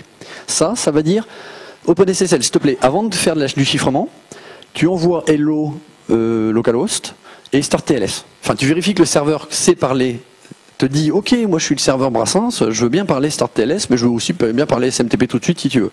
Et en dessous, OpenSSL qui sait qu'on lui a demandé ça, il va envoyer StartTLS. Le serveur va lui répondre OK, ready to start TLS. Et là, il parle le protocole habituel comme s'il était direct en chiffrement, donc échange de clés, certificats et tout le tintouin. Donc ça, très pratique. On peut faire du start TLS selon le protocole, parce qu'il faut parler le protocole. Si je parle du POP, j'envoie pas les mêmes commandes que si je parle le SMTP. Donc, c'est pour ça qu'on est obligé de lui dire quel protocole il doit émuler au début pour déclencher la session sécurisée. Il supporte pas mal de trucs. Donc OpenSSL, très bon outil, et c'est le premier que je recommande. Si vous voulez jouer avec SSL TLS, les man d'OpenSSL sont très bien. N'allez pas voir le code source, c'est à mourir, mais les man sont très bien. Donc les man, c'est les pages de manuel d'un logiciel. Elles sont vraiment, voilà, vous faites man OpenSSL, il vous réfère toutes les pages de manuel des autres commandes, et si vraiment il y a besoin, voilà, il y a des attributs, enfin, c'est très très bon logiciel. Alors, c'est quoi les autres bons outils autour de SSL TLS? Il y en a qui connaissent pas l'EFF ici? Electronic Frontier Foundation, c'est l'équivalent. Vous connaissez la Quadrature du Net peut-être? C'est l'équivalent de la Quadrature du Net aux États-Unis. Ils sont nés bien avant nous. Je suis le fondateur de la Quadrature, donc je peux dire nous. Ils sont nés bien avant nous, mais en gros, c'est une association, type le 1901 aux États-Unis, qui défend les droits et libertés numériques. Ils ont fait récemment ce qu'ils ont appelé l'SSL Observatory. C'est en gros, ils ont été voir tous les sites web du monde entier, tous les certificats signés par qui, par quelle autorité d'enregistrement, etc., etc. Et ça a donné ça. Alors là, on commence à se dire, il faut savoir que tous les petits ronds, losanges, carrés, rectangles, c'est des autorités intermédiaires, sauf les carrés et les losanges qui sont des autorités racines, reconnues soit par Mozilla, Firefox, soit par Internet Explorer. Et là, on voit, alors à part le machin allemand là-haut qui s'appelle AK, je sais plus quoi, voilà, qui est DFN Verein, qui est signé lui-même par Deutsche Telekom, etc., mais qui est que dans IE. Tous les autres, c'est à peu près tous, ils sont dans IE, Firefox, Safari et compagnie. Et donc c'est là où on commence à se rendre compte qu'en fait le monde des autorités de certification, il y a quand même pas mal de monde. Alors aujourd'hui, il y a une étude qui est sortie il n'y a pas très longtemps, qui étudiait ça justement. L'analyse de l'écosystème SSL. Alors rassurez-vous, tout ce que je vous montre là, ce sera, on va publier un doc ODT PDF qui va reparler de tout ça. Et les gars, ils ont étudié, ils ont trouvé qu'il y avait plus de 1800 entités, personnes morales, dans le monde, qui avaient le droit de signer des certificats pour n'importe quel nom de domaine, parce qu'il n'y a pas de restriction sur le nom qu'elles ont le droit de certifier. Et donc aujourd'hui, il y a 1800 entités qui ont le droit de faire ça. C'est-à-dire que si demain, une de ces 1800 décide de signer un certificat pour google.com, elle a le droit. Et ça va marcher, et ça râlera pas dans les navigateurs. Ça, pour moi, c'est l'arrêt de mort du système des autorités de certification. En vrai, il va encore perdurer des années et des années, parce que ça marche tant bien que mal. Et qu'on commence à apprendre à détecter des problèmes autour de ça. Mais voilà. Donc le SSL Observatory de l'EFF, c'est des étudiants qui étudient vraiment de très près ce système des autorités de certification. Ils ont un site web, donc que je vous recommande. Dans l'élan de ça, ils ont fait un greffon pour Firefox et pour Chrome qui s'appelle le HTTPS Everywhere, qui a deux avantages énormes, qui fait deux choses. La principale, c'est qu'il vérifie, en fait, quand vous allez sur un site web en HTTP, si le plugin sait que ce site est accessible en HTTPS sans problème, il va jamais y accéder en HTTP, c'est-à-dire pas une fois vous allez faire une requête en HTTP, il va direct aller en HTTPS à la place. Y compris si vous êtes sur un autre site qui est en HTTP et que vous cliquez sur un lien qui mène vers ce site qui est en HTTPS. Ce qui fait que vraiment vous n'allez jamais y aller en HTTP. Donc quelqu'un qui écoute entre deux, il va pas voir chez qui vous allez. Il va voir chez qui vous allez, mais pas le nom de domaine, pas la page demandée, pas le contenu, pas les formulaires postés, etc. Donc si vous avez, vous, un site web, et que vous savez qu'il est accessible en HTTPS de façon propre et nickel, et que c'est pas un blog qui a 3 visites par jour, c'est un peu lourd sinon, n'hésitez pas. Vous allez sur le site de HTTPS Everywhere et vous dites hey, mon site il est disponible, et voilà les petites lignes à mettre dans votre code, parce qu'ils ont une petite doc qui explique, parce qu'il peut y avoir des exceptions, des cas un peu particuliers, genre si c'est pas le même nom de domaine ou des choses du genre. Et donc vous pouvez dire mon site est accessible en HTTPS, ajoutez-le à la prochaine version du greffon. Et alors je vous avoue que je ne sais pas si c'est le cas ou pas, mais je sais qu'il y a des versions d'HTTPS Everywhere qui permettent aussi de vérifier, mais sinon il y a d'autres greffons genre CertPatrol qui font ça aussi. Quitte à ce que ce soit pourri le monde des CA, il y a des gens qui ont eu l'idée de faire un système, CertPatrol le fait, je ne suis pas sûr qu'HTTPS Everywhere le fasse, qui vérifie en réseau, en peer-to-peer, les certificats où vous allez. Donc vous allez sur un site web, et votre plugin va vérifier auprès de quelqu'un d'autre que le certificat est bien le même que le certificat que vous avez obtenu est bien le même que ceux que les autres ont obtenus. Genre si vous êtes tunisien sous Ben Ali et que vous allez voir facebook.com, il va vous dire que c'est pas le même que les gens qui sont à Paris. Et que c'est un qui est signé par une autorité de certification tunisienne que Microsoft a bien voulu mettre dans le navigateur. Donc c'est un bon exemple. Très bon outil. Ça c'est pour les outils utilisateurs. SSL Labs c'est vraiment pour les geeks, mais c'est très bien aussi. Ça a été créé par, c'est un blog en fait à l'origine, qui a été créé par Qualys, une des grosses sociétés de sécurité informatique. Donc ils ont un blog, ils ont un document PDF qu'ils ont remis à jour il y a genre 5 jours, alors qu'il n'est pas souvent mis à jour, qui s'appelle le Deployment Best Practice. Ça c'est si vous êtes administrateur de serveurs, mail, web, HTTP, IMAP, XMPP et autres. Il y a de très bonnes pratiques et c'est mis à jour régulièrement. Donc il vous explique comment on protège chaque clé privée, quel type de crypto d'algorithme de chiffrement faut mettre, etc. Comment gérer voilà, qu'est-ce qu'il faut faire et qu'est-ce qu'il faut surtout pas faire parce que c'est pourri. Et si vous voulez vérifier derrière, vous pouvez dire voilà, gratuitement sur leur site, vous mettez votre nom de domaine. Et il va voir en HTTPS sur ce serveur. Donc moi j'avais fait un ssl.octopus.fr exprès pour la conf, pour avoir toutes les confs de tous les logiciels. J'ai essayé l'HTTPS dessus. Il m'a donné un A. Ça veut dire qu'il est bien. 100% de qualité sur la négociation du certificat, sur la négociation du protocole, 95, et 90 sur l'échange de clés et la force du chiffrement. En pratique, il est, à ma connaissance, impossible d'avoir 100% partout aujourd'hui là-dessus. Faut le savoir. Ça, c'est le mieux qu'on a pu obtenir pour la préparation de cette conf où Scan et moi avons passé beaucoup de temps. Donc SSL Lab et notamment le système de check des navigateurs qui est des serveurs web qui est très bien.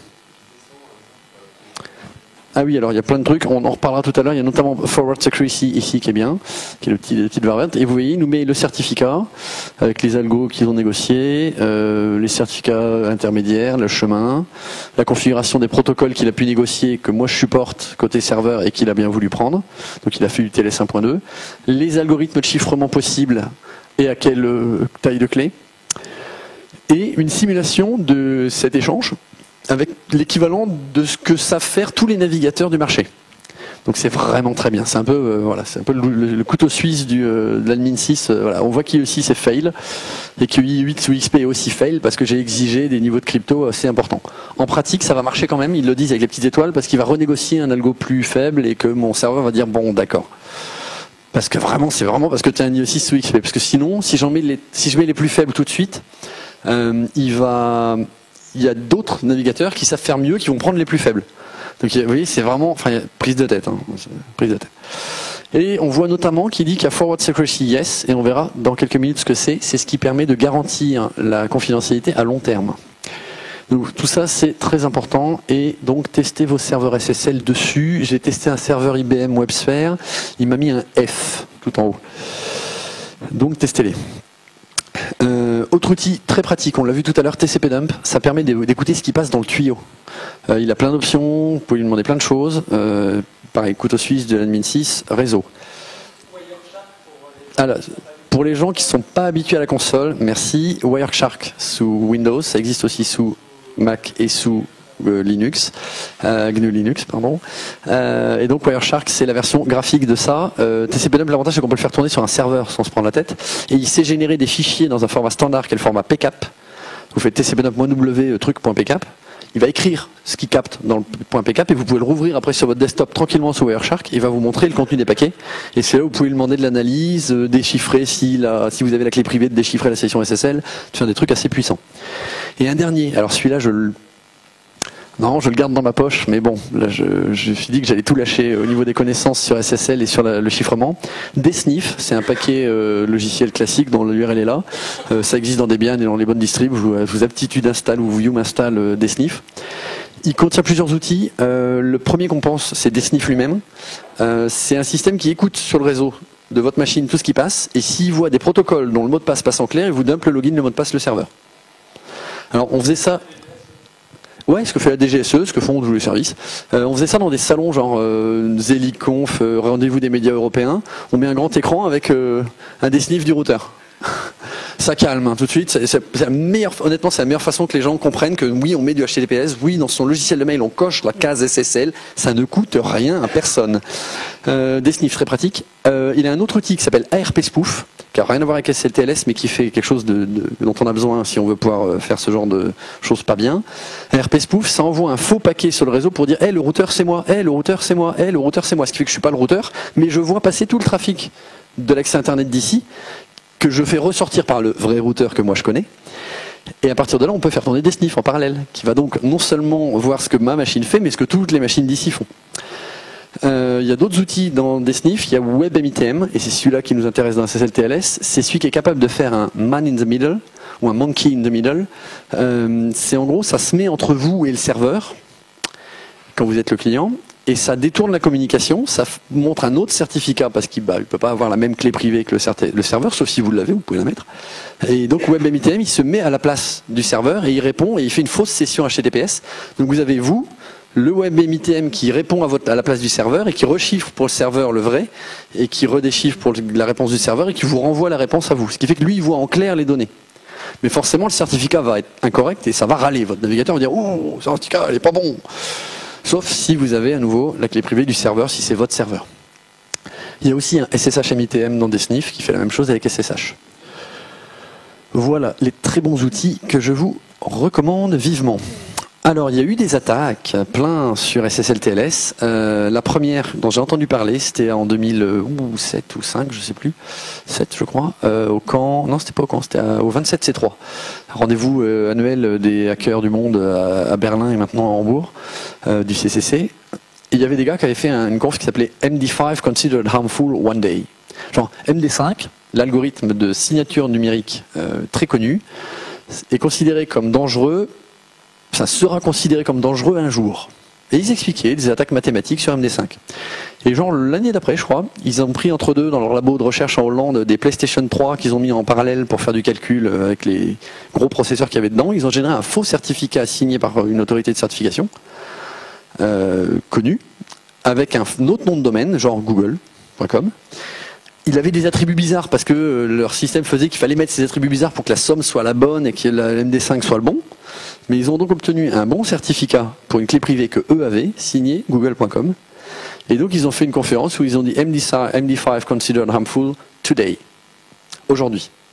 Et de ce jour-là, le lendemain, toutes les autorités de certification étaient au courant et commençaient à abandonner MD5 comme algorithme de signature des certificats. Ils ont passé progressivement à SHA-1, voire à SHA-256, ou mieux pour les autres. Donc il y a eu déjà des attaques purement mathématiques. Elles n'ont jamais eu des gravités extrêmes parce qu'on n'a pas vu trop de... ceux qui observent un peu les réseaux n'ont pas vu de rogue certificates, c'est des certificats frauduleux en trop grand nombre. Sachant que ça ne veut pas dire... C'est pas parce qu'un certificat est signé par une autorité réellement qu'il est frauduleux. C'est quand il est signé par quelqu'un qui en a généré un faux. Il peut être signé par une autorité qui elle-même est frauduleuse. Ça, c'est autre chose.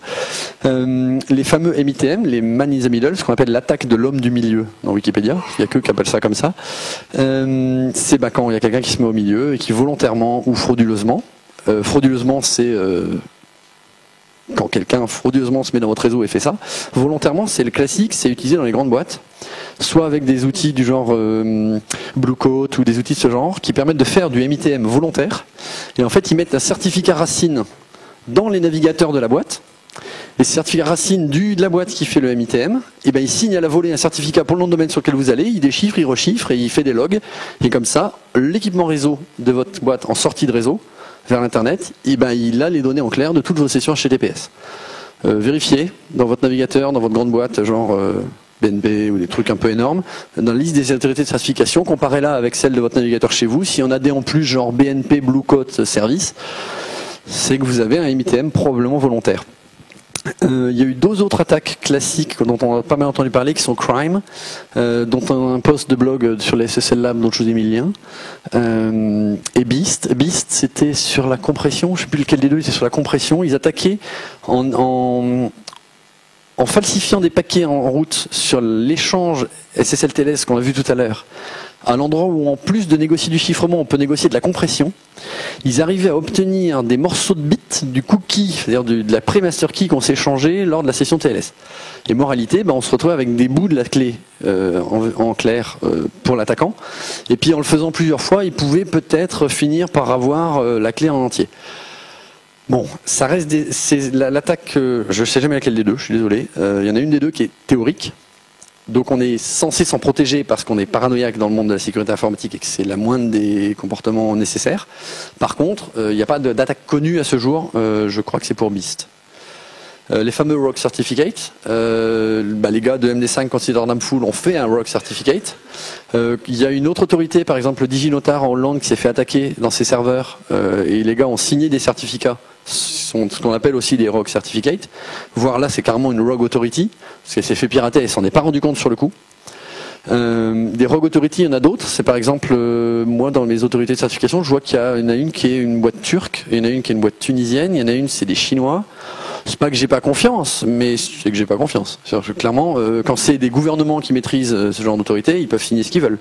Cela dit, quand c'est une grande boîte US aussi, elle peut aussi signer ce qu'elle veut.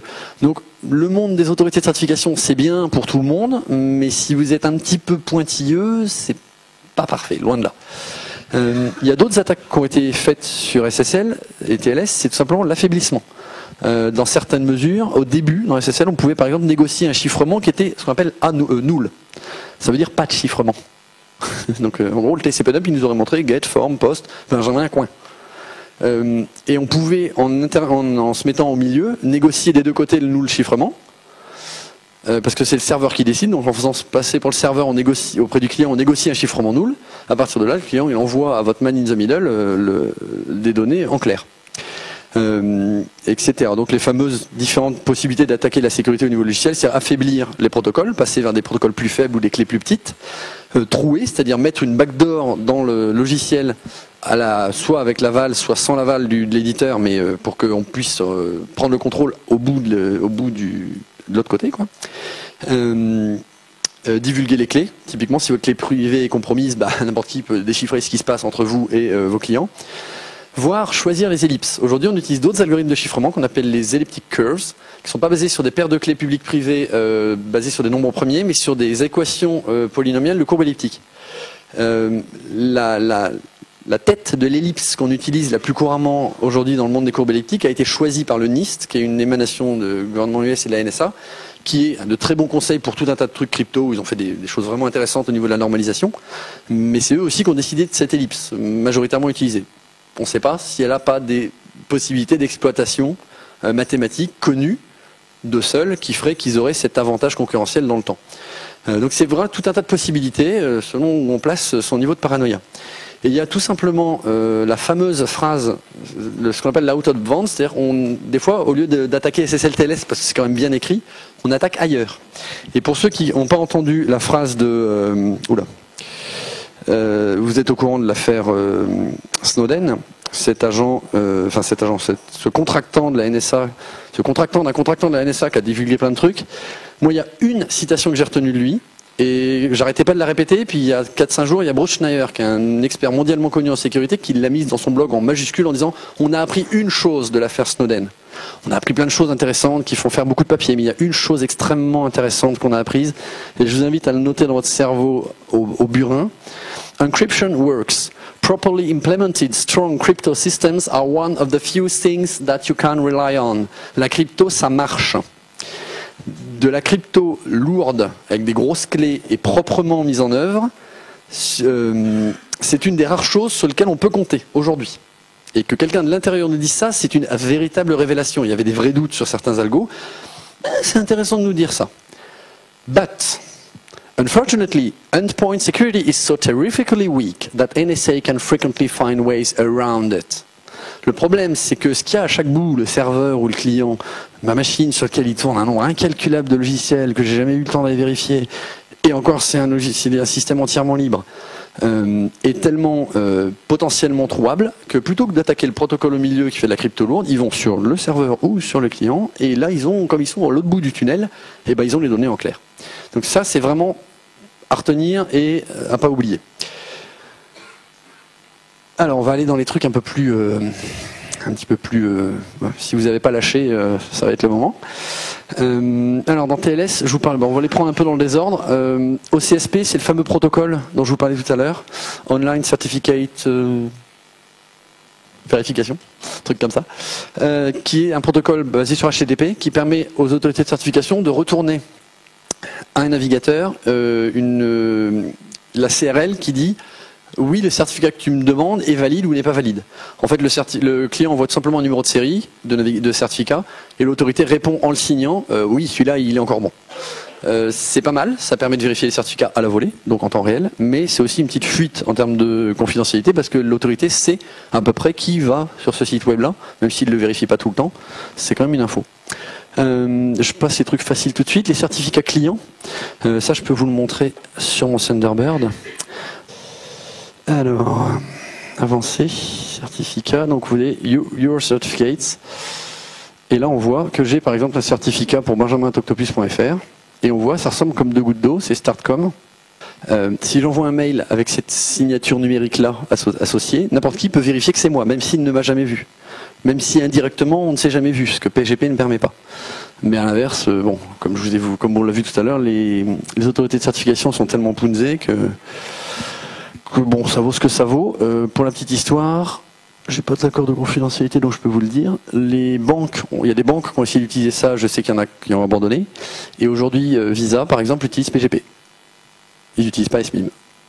Ils utilisent PGP Symantec Desktop pour faire du PGP industriel, mais ils n'utilisent pas SBIM parce que les autorités de certification, ils n'y croient pas, quoi.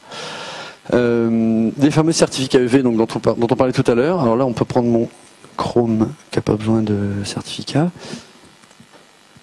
Si vous avez une autre idée de site où aller pour lever, moi je prends PayPal. Au moins il sert à quelque chose. Has been verified by VeriSign, Class 3, Extended Validation, SSL-CA. Et donc là on voit en fait, vous voyez le PayPal Inc, c'est bien l'organisation qui est signée, c'est le truc qu'on voit en vert dans le certificat. Et en fait en pratique, voilà, vous avez le certificate. Voilà, il y a une liste d'OID. C'est des numéros au sens X500, c'est une espèce d'arbre d'information. Cet OID-là, il veut dire EV. Et comme la norme EV l'impose, il y a la CPS, le fameux document dont je vous parlais tout à l'heure, qui dit comment VeriSign signe les certificats.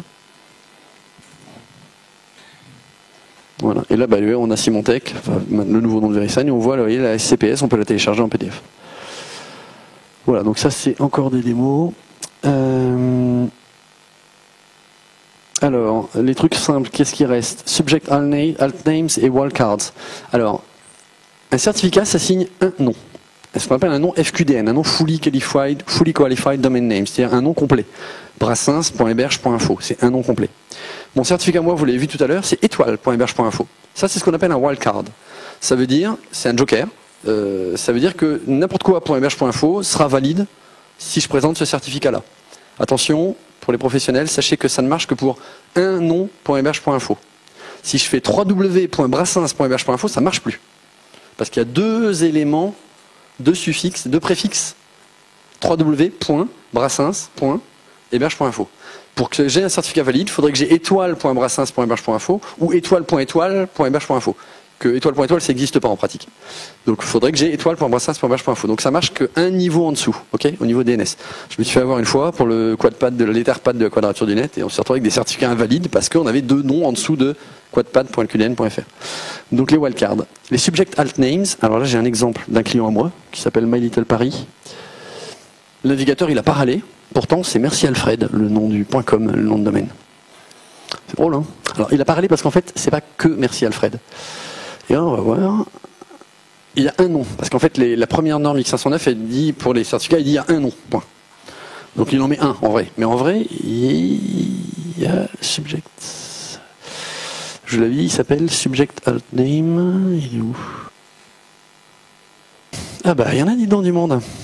Et donc en fait, ça veut dire que ce certificat est valable pour tous ces noms-là. Alors j'ai choisi aussi, en le créant, de dire je veux étoile point, comme ça si on a 3W ou pas 3W, ça marche. Donc j'ai mylittleweding.com et étoile.mylittleweding.com qui est plus bas. Ce qui fait que ça marche pour 3W et pour le domaine vide et pour payment.mylittleweding.com et pour preprod.mylittleweding.com, etc. C'est très pratique. Il y a une autre société qui utilise ça beaucoup en masse, c'est Cloudflare, pour ceux qui connaissent. C'est une société qui fait proxy pour vos serveurs, pour vos sites web. Quand vous êtes client un peu payant chez eux, ils vous fournissent votre site en HTTPS automatiquement. Et en fait, ils mettent une IP tous les 20 noms de domaine et ils font un certificat avec les 20 noms de domaine. Donc dès qu'ils ont 20 nouveaux clients, toc, ils génèrent un certificat avec les 20 noms de domaine et ils vous mettent en HTTPS votre site. C'est très pratique. Mais c'est un service propriétaire. Voilà. Donc les subject alt name. Donc ça, c'est une extension de la norme X509. En X509 V3 qui permet d'avoir des noms multiples sur un certificat. C'est pas le même prix. Si vous allez chez Gandhi, vous demandez un multi-domaine 20 domaines, ça va vous coûter 150 $, 150 €. Donc là, si vous en avez avec un seul nom, ça coûte 12 €. Pas le même prix parce qu'il n'y a pas autant de validation. Objectivement, c'est un peu une ligne dans une base de données, mais bon, c'est comme ça. Alors, on va finir par les deux plus durs. TLSA, Dane et DNSSEC. Vous avez entendu parler de DNSSEC il y a 2 semaines. Sinon, allez voir la conférence sur confs.fr de Stéphane Dorsmayer. Ça permet de signer numériquement sa zone DNS. Donc, par exemple, sontag.fr, je la signe numériquement. Derrière, si je dis elle est signée numériquement, ça veut dire que toutes les infos qu'il y a dedans, elles sont validées cryptographiquement. Pourquoi on ne mettrait pas la clé publique de mon certificat là-dedans? C'est prévu, l'IETF a fait une norme qui s'appelle Dane, D-A-N-E, et dont Stéphane Dorsmayer a justement fait un papier que je vous conseille aussi. Des clés dans le DNS, un successeur à X509. C'est sur le site de Stéphane Dorsmayer, si vous tapez Dane Dorsmayer, vous allez trouver. Et en gros, il explique qu'on peut dire le point PEM, on le met, voilà, on fait un exemple d'enregistrement DNS qui dit TLSA, et les signatures cryptographiques, en l'occurrence SHA-1 ici, de la clé publique du certificat. Ce qui fait que votre navigateur, il voit un certificat, il le valide avec l'autorité de certification, mais en même temps il fait une requête DNS sur underscore 443 qui est le port, point underscore TCP qui est le protocole, point le nom de domaine concerné, en TLSA, et il a la réponse du DNS qui lui dit bah, c'est censé être ça. Et si cette réponse est signée numériquement par DNSSEC, vous avez une garantie cryptographique que le certificat est le bon et qui est indépendante, qui est out of band, qui est indépendante du chaînage des autorités de certification. Très intéressant. Alors, malheureusement, Chrome 12 le supportait, Chrome 13 aussi, Chrome 14 ne le supporte plus, ne le faisait plus parce que ça intéressait personne et personne signait ses certificats. Firefox, il y a un greffon pour ça. Voilà. Il y a un truc, ça coûte rien de publier l'enregistrement DNS, donc faites-le. Comme ça, dès que les navigateurs vont le supporter à nouveau, parce que cette norme finira par être implémentée, parce que ça coûte rien au navigateur de le mettre et que ça va le faire, ben ça permettra d'avoir cette petite garantie en plus. Chaque petite chose qu'on peut avoir en sécurité est bonne à prendre, surtout qu'elle ne coûte rien. Par contre, si vous changez votre certificat, changez la signature TLSA en même temps. Vous pouvez en mettre deux. Comme dans tous les enregistrements DNS, vous pouvez en mettre plusieurs. Si vous changez votre certificat, avant de le publier sur le site web, genre la veille, publiez-le dans le DNS.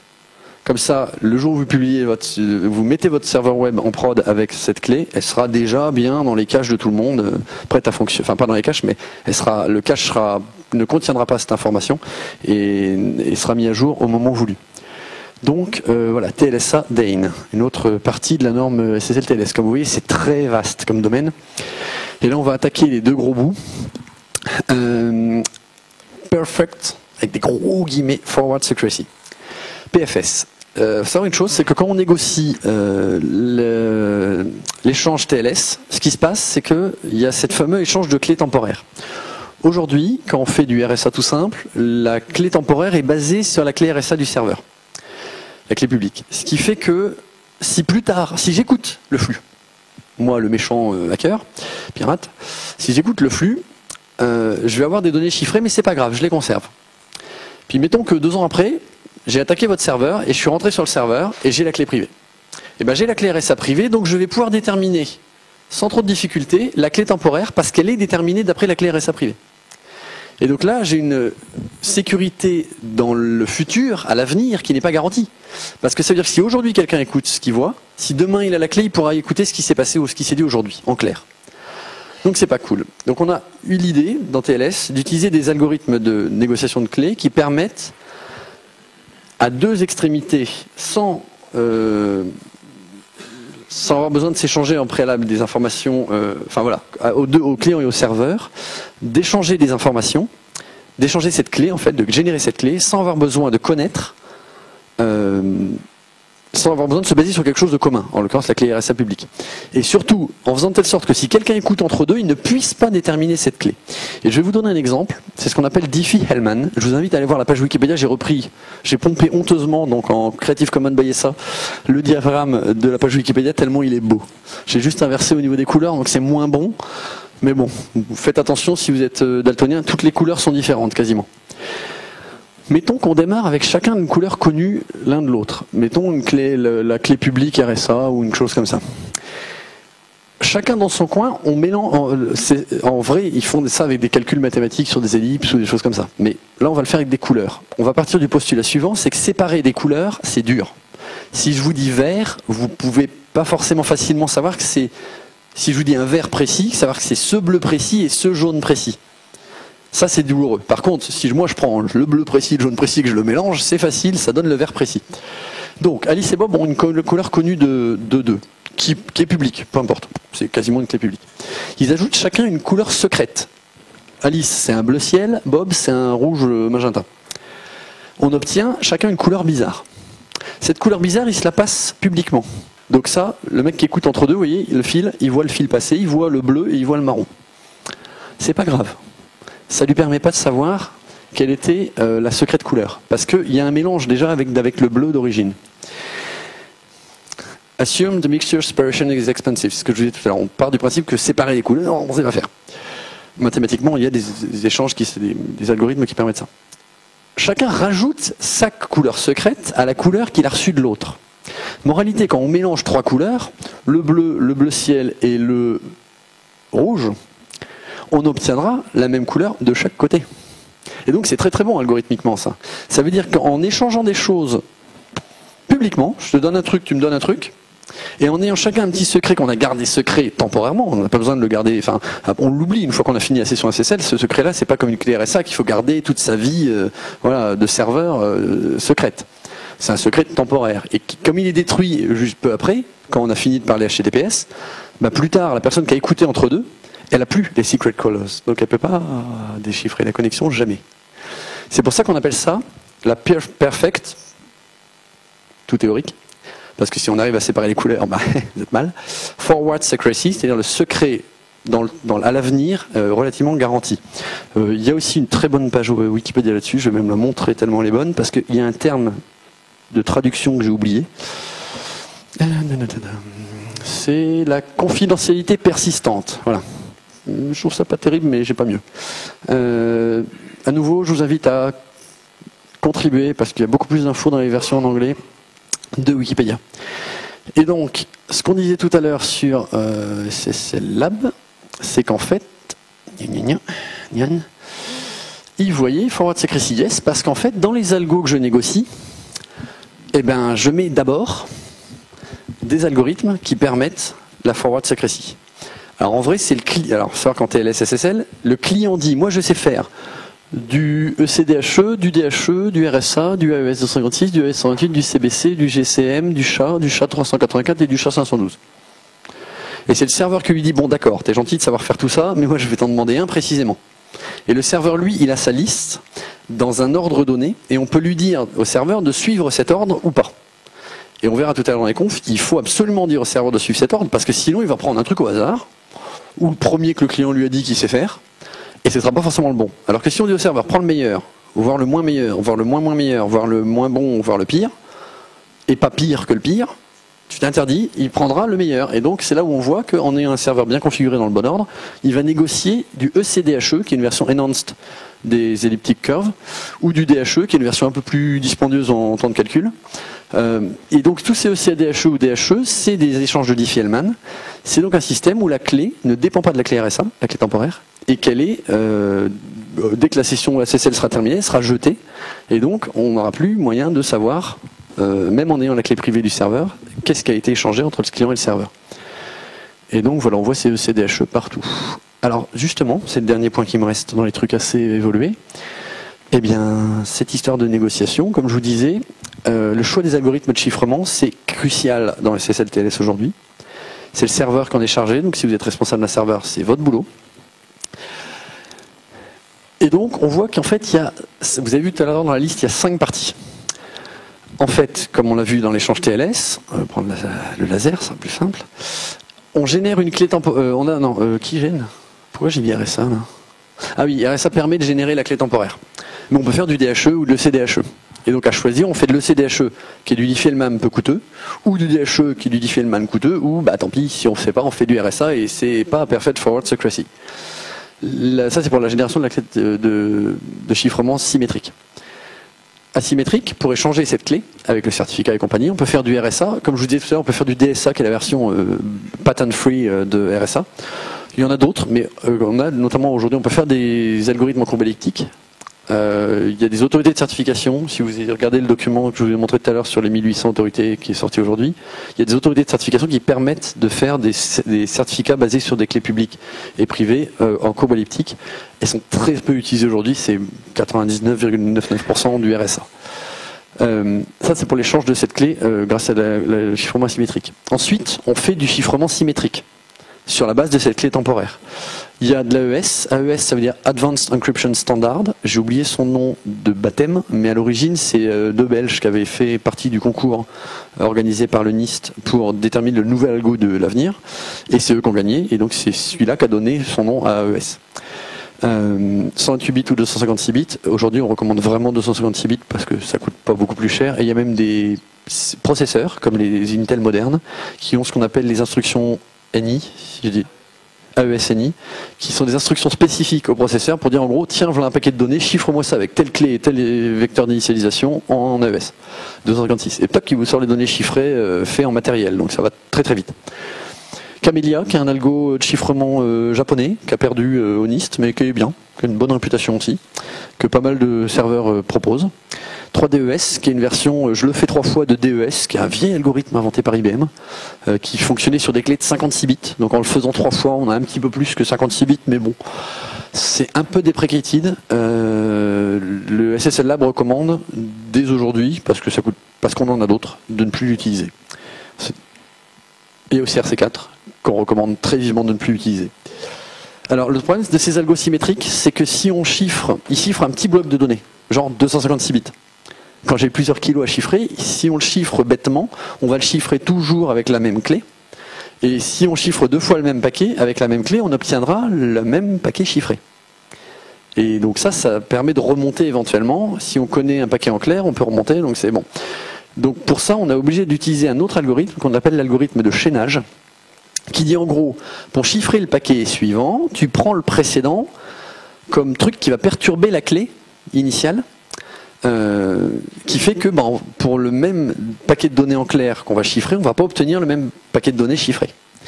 Et il y a plusieurs façons de faire ça. Ça nécessite toujours ce qu'on appelle un IV, un vecteur d'initialisation, qui est en fait généré en général dans la clé temporaire. Du chaining, on peut le faire avec CBC, qui est Cipher Block Chaining, qui est le plus classiquement utilisé. Il y a EBC qui est aussi utilisé. GCM, alors qui est aussi un truc, une autre version de ça. GCM ayant un avantage, c'est qu'il est algorithmiquement très peu coûteux pour un ordinateur. Et je vous invite aussi à aller consulter si besoin. Il s'appelle Galois Counter Mode. Et la page en français, ah non, je n'ai même pas rendu compte qu'elle était en anglais, explique très bien comment ça fonctionne. Elle est bien. Elle est pas mathématiquement, faut un peu tenir, mais c'est pas très violent. Et ce qui est marrant, c'est qu'Intel a dit, ou normalement, elle est bien celui-là. Et donc dans les instructions, je sais plus de quel processeur, je crois que c'est les Ivy Bridge. Dans les Ivy Bridge, exactement, ils ont, à partir de 2008, dans les Westmere, ils ont mis une instruction PCL mul QDQ qui fait en gros les 3/4 du boulot de GCM. Donc ce qui fait que matériellement, on a aussi de quoi accélérer ce processus de chaînage des algos de chiffrement. Donc voilà, on voit que les constructeurs font vraiment des efforts pour que ça aille vite. Ce qui veut dire ça fait aussi des efforts pour que ça aille vite à potentiellement attaquer ce type de système. Donc c'est pour ça qu'on conseille toujours des clés le plus longues possible. Et tout ça, c'est accompagné en général d'un algorithme permettant de signer certains éléments du protocole ou tout le protocole. Et donc là, il y avait le fameux MD5 qui permettait de signer les certificats, qui est maintenant considered totally harmful et qu'il ne faut plus utiliser jamais pour tout ce qui est cryptographique. On peut s'en servir pour vérifier la signature d'un document. Quand on envoie un document à quelqu'un, on fait son MD5, on lui dit tiens il vérifie, c'est bon, on vérifie vite fait que c'est la bonne signature, ça suffit. On n'est pas obligé de faire un SHA-512 qui est beaucoup plus long à vérifier. Mais au-delà de ça, si c'est cryptographique, oubliez. Et il y a SHA qui est aussi vainqueur d'un concours du NIST pour faire le meilleur algorithme de signature, ce qu'on appelle le hachage au monde, et qui a différentes versions. Il y a SHA-1 qui est une première version, et depuis maintenant le deuxième concours, on a SHA-256, 384 et 512 qui ont des tailles de réponse de signature de la taille indiquée et qui permettent d'avoir une signature numérique. Donc en gros c'est une empreinte, c'est comme l'empreinte digitale. Si j'ai mon empreinte, si on voit cette empreinte digitale, c'est la mienne, ça montre que c'est bien moi. Et c'est plus petit d'écrire l'empreinte digitale que de décrire tout mon être. Et donc les algorithmes d'empreinte servent à ça, c'est d'avoir une version courte qui dit c'est ce document-là. Si vous avez un document qui a la même empreinte, c'est qu'a priori c'est le même, parce qu'il y a très peu de collisions. Ou en tout cas, elles sont très difficiles à produire. Collision, c'est-à-dire quand 2 documents différents produisent la même empreinte. Donc voilà, on obtient ce genre de chaîne tristoun pour dire ça c'est le truc que je vais décider de pratiquer entre mon serveur et mon client pour cette session. Donc c'est un peu sombre, mais c'est par exemple le CDHE, RSA, ED156, GCM, SHA-512. Ça c'est de la grosse artillerie lourde.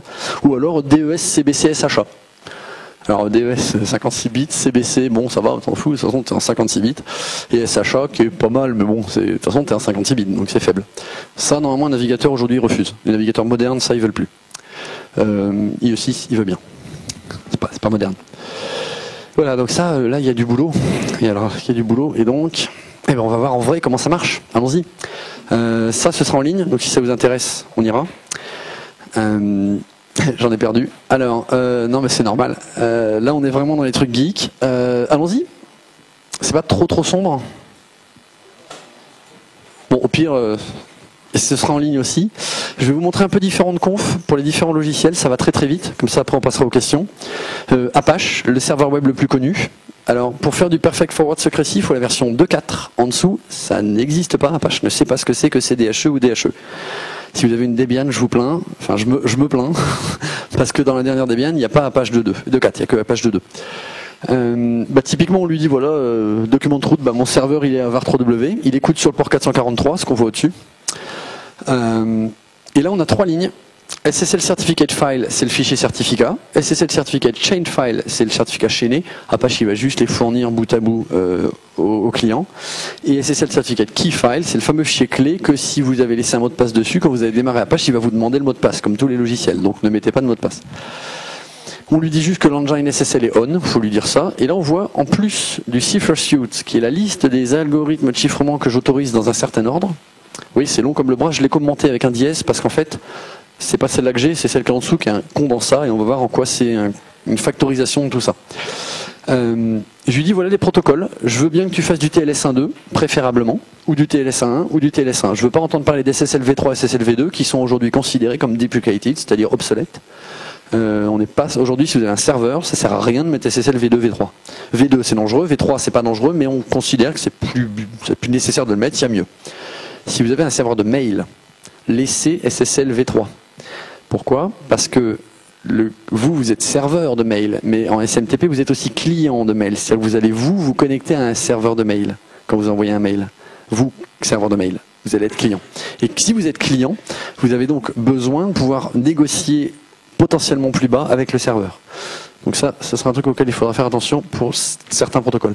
La compression, on la met à off pour pas être sensible à crime. Et vous voyez le Owner Cipher Order, c'est pour dire attention, l'ordre que je te mets là, il est important. Si le client te dit qu'il veut ça, tu prends le premier qui marche dans l'ordre et pas le dernier. Parce que c'est important. On pourrait mettre ces 6 lignes, sauf que si demain la libSSL elle a des nouveaux algos de chiffrement qui sont mieux, on ne va pas en profiter. C'est triste. Parce que j'ai mis une liste très précise des algos dans l'ordre où je veux les accepter. Ce qu'on peut faire, et c'est ce que j'ai fait en dessous, c'est pour ça que je l'ai commenté lui, c'est lui mettre un condensat comme ça. La lib OpenSSL, c'est très spécifique à OpenSSL, mais comme c'est peu ce qu'on retrouve partout sur les serveurs, je vous en parle. Elle a ce qu'on appelle une pile. Donc en gros, elle a une liste d'algos par défaut qu'elle autorise.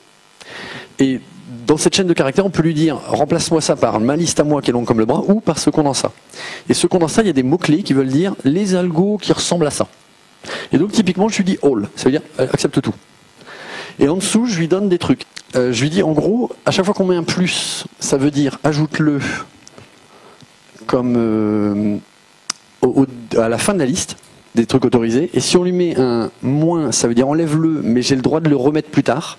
Si on lui met un point d'exclamation, ça veut dire enlève ces algos et tu ne les rajouteras plus jamais dans la suite de la liste.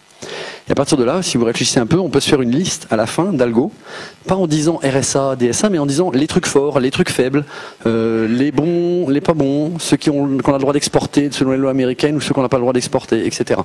Et donc là, j'ai all, ça veut dire tous, annul et nul, c'est chiffrement et signature. Je n'en veux pas, point d'exclamation, je ne veux pas, jamais, et tu ne l'ajouteras plus jamais dans la liste qu'on fasse de null crypto et de null signature, parce que juste bon.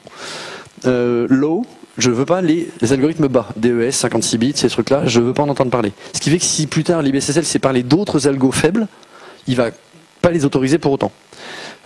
Exp, c'est les algorithmes d'export, parce qu'à une époque, les États-Unis avaient interdit l'export d'un certain nombre d'outils cryptographiques, ou en tout cas pas au-delà d'une certaine taille de clé.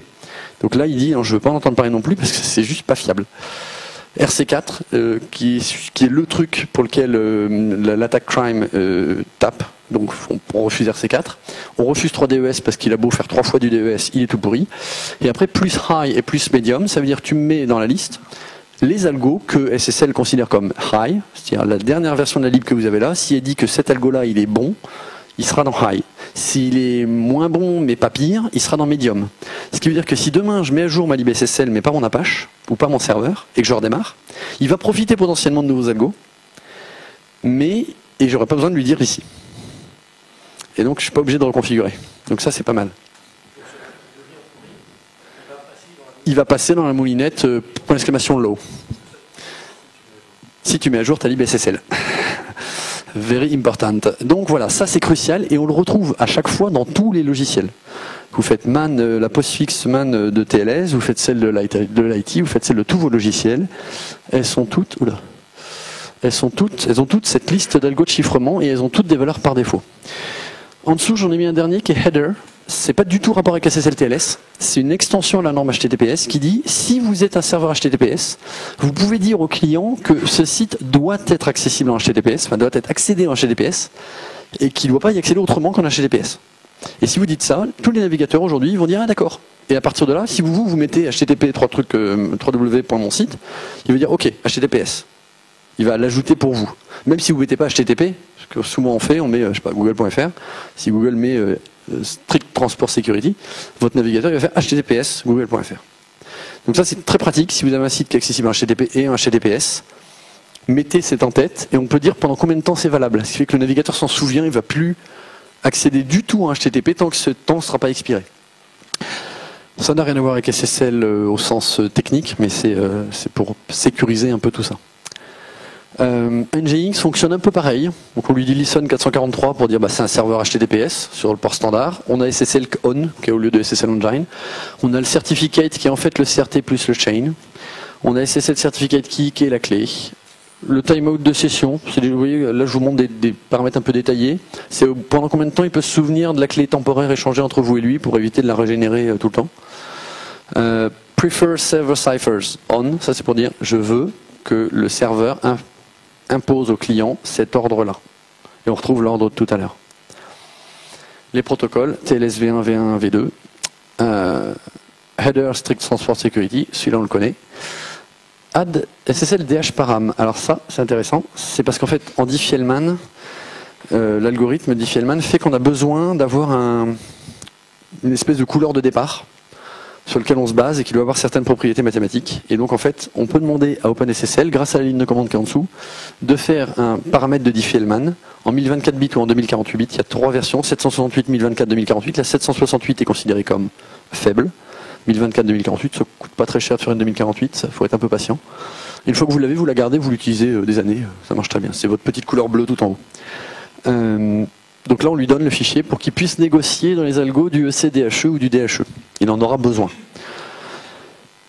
Donc voilà, Nginx, autre serveur web. Il y en a un troisième qu'on connaît bien, c'est Light HTTPD, qui est un serveur web très léger. Il a un peu le même principe. On lui finit un tableau dans lequel on lit, voilà, t'écoutes sur le port 443, t'as ton engine qui est enable. Vous voyez, on retrouve toujours les mêmes directives.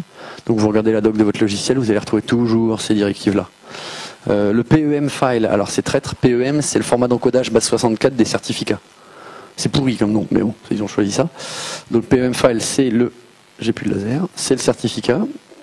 Et la clé privée, parce qu'en fait, l'autre qu'il a, c'est CA, c'est pour l'autorité de certification signataire, c'est-à-dire le chain. Donc en vrai, là, il faut lui dire, dans la directive, il faut lui dire à la fois la clé privée et le certificat. Et lui, il va démerder ça. La cipher list, on a compris ce que c'était. Honor cipher order, force l'ordre des algos de chiffrement, enable, actif. Et setenv ajoute dans l'environnement l'entête de réponse. Donc quand tu réponds à ton client, tu lui dis strict transport security oui, avec cet attribut à ajouter qui dit combien de temps on le garde. En l'occurrence, là j'ai mis un mois, je crois, un truc comme ça. Vous voyez, donc là on va tourner en rond. Prosody, un logiciel de serveur Jabber. Bon, il a un petit truc, c'est SSL, ouvrez les crochets, fermez les crochets, key, certificate, blablabla. Bla bla. Tiens, truc intéressant. Jabber, c'est un peu compliqué. Vous vous connectez à votre serveur Jabber, vous êtes le client. Mais si vous parlez à un autre utilisateur qui est sur un autre serveur Jabber, les serveurs Jabber vont parler entre eux dans ce qu'on appelle du server to server. Donc dans Jabber, il y a du client to server, C2S, et du server to server, du S2S. Donc on a C2S, S2S. Et on a une directive que je vous invite à mettre parce que tous les serveurs Jabber doivent aujourd'hui parler SSL TLS. Sinon, juste vous appelez l'admin et vous lui dites c'est quoi ce bordel. SSL C2S S2S require encryption true, ça veut dire que si votre client se connecte sans faire de chiffrement TLS, vous lui dites fais du TLS. Et si quand vous vous connectez à un autre serveur, le serveur dit je supporte pas TLS, vous refusez la connexion à l'autre serveur. C'est bien, c'est très efficace, ça impose l'SSL TLS dans toutes les communications Jabber. C'est la moindre des choses. Attention, je vous donne un truc de pro. Le bloc SSL, vous le trouvez dans la conf générale de Prosody. Dans Prosody, vous devez définir ensuite des virtual hosts pour chaque nom de domaine sur lequel vous avez des comptes Jabber. Il faut absolument mettre le même bloc SSL dans chaque virtual host. Soit avec le bon certificat, si vous avez un certificat pour chacun des virtual hosts concernés, soit avec un wildcard si c'est un sous-domaine du même domaine, soit des certificats différents, même un certificat bidon s'il faut, tant pis, mais mettez un certificat, sinon il ne fera pas Start TLS sur ce domaine-là. Donc, important. Donc, copiez le bloc SSL dans tout virtual host. Pour FTPD, serveur FTP, alors là, il a d'autres trucs que je peux vous montrer. Bon, il y a un fichier de log, TLS Engine On, bon, TLS Protocol, TLS V1, c'est lequel il veut négocier. En vrai, ça veut dire 1.1, 1.0, 1.2. Ça veut dire pas SSL V3, quoi. La Cypher Suite, on la connaît tous. Alors lui, il a besoin du certificat et de la chaîne en même temps. Il n'a pas de TLS RSA Certificate Chain File. Il a juste file et key file comme Apache. Voilà. Tiens, TLS Renegotiate Required Off. Ça, c'est un autre truc que certains logiciels ont. La plupart l'interdisent aujourd'hui. Pour FTPD, c'est pas le cas par défaut, donc c'est bon de le mettre. Dans TLS, on peut faire dans la session ce qu'on appelle une renégociation. C'est-à-dire qu'on fait une première échange, puis en fait, non, on va faire autre chose derrière. Typiquement, si E6 voit qu'il a fail, il peut essayer une deuxième derrière. Dans certains cas, ça peut être attaqué. Si le man in the middle dit « Ouais, d'accord, on renégocie faible, genre null ». Et il y a certains logiciels sur lesquels ça finit par faire des algos genre DES ou des trucs tout pourris. Donc il y a des attaques. Je crois que c'est l'autre entre Crime et Bis, je ne sais jamais lequel des deux, qui utilise ça. Donc on la désactive. Comme ça, on est tranquille. Et les clients FTP n'utilisent pas la renégociation. On peut mettre des options. Vous voyez, par exemple, no cert request, ça veut dire qu'on ne demande pas en tant que serveur un certificat au client.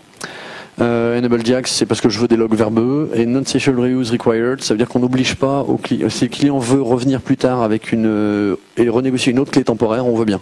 Ça, c'est pour gérer des trucs comme les vieilles versions de FileZilla. Verify client off, c'est pour lui dire à nouveau, je veux pas vérifier le client. Et TLS required on, ça, c'est si on veut obliger le client FTP à faire du FTP TLS et pas du FTP tout court, en clair. Et là, votre FileZilla par défaut, il va dire, oh, il veut que tu fasses du TLS. Et il faudra lui dire. Donc vous voyez, on peut choisir, hein, off, on, il y a quand même des trucs qu'on peut choisir, mais globalement, la Cypher Suite et les instructions à connaître pour savoir s'il faut mettre le certificat et sa chaîne, ou juste le certif, ou sa clé, ou je vous les donne là, c'est du temps à trouver. Postfix, alors Postfix c'est beaucoup plus compliqué.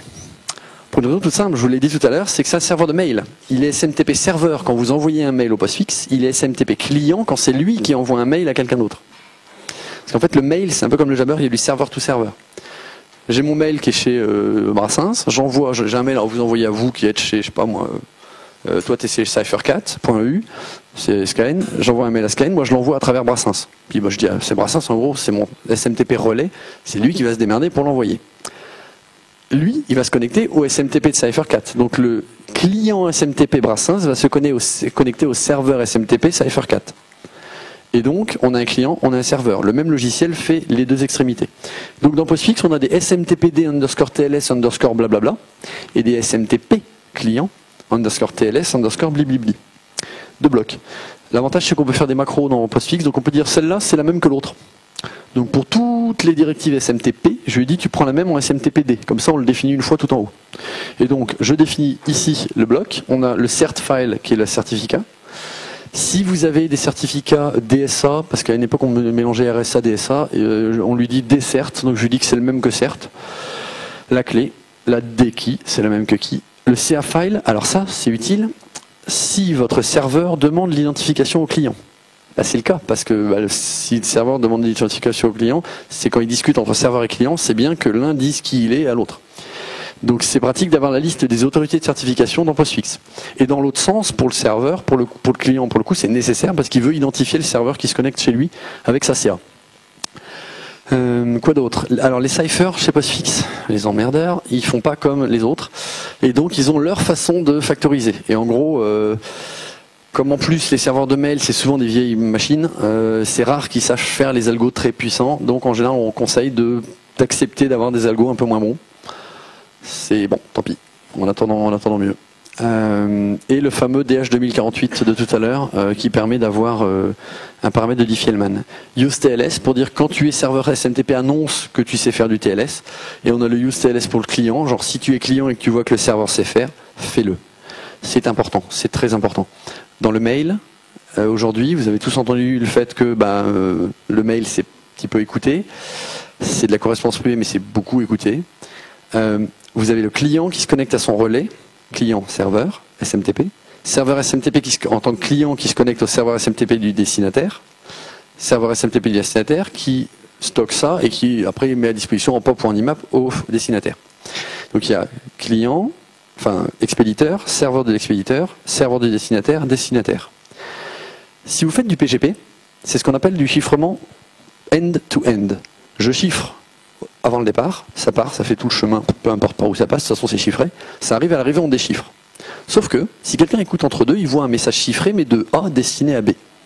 Les métadonnées lui disent qu'aujourd'hui, à cette heure-là, A écrit à B. Demain, 2 heures plus tard, B répond à A. Des messages de telle taille. Et ça, c'est une info ultra confidentielle. Vous ne le savez pas, mais ça dit tout sur vous. Vraiment, c'est vraiment super important. Ça dit beaucoup de choses, il y a plein de démos. À partir de là, si vous faites SSL TLS, SSL TLS, SSL TLS, ils auront beau écouter, ils n'auront pas les métadonnées en clair. Et on ne saura pas qui parle à qui. Donc s'il y a un des destinataires ou des expéditeurs, c'est Gmail ou Yahoo, et qu'on n'a pas confiance en eux, ça sert à rien de se protéger avec SSL TLS. Mais si c'est que des serveurs que vous connaissez et qui sont de confiance, c'est très efficace. C'est ce qu'on appelle du chiffrement point-to-point.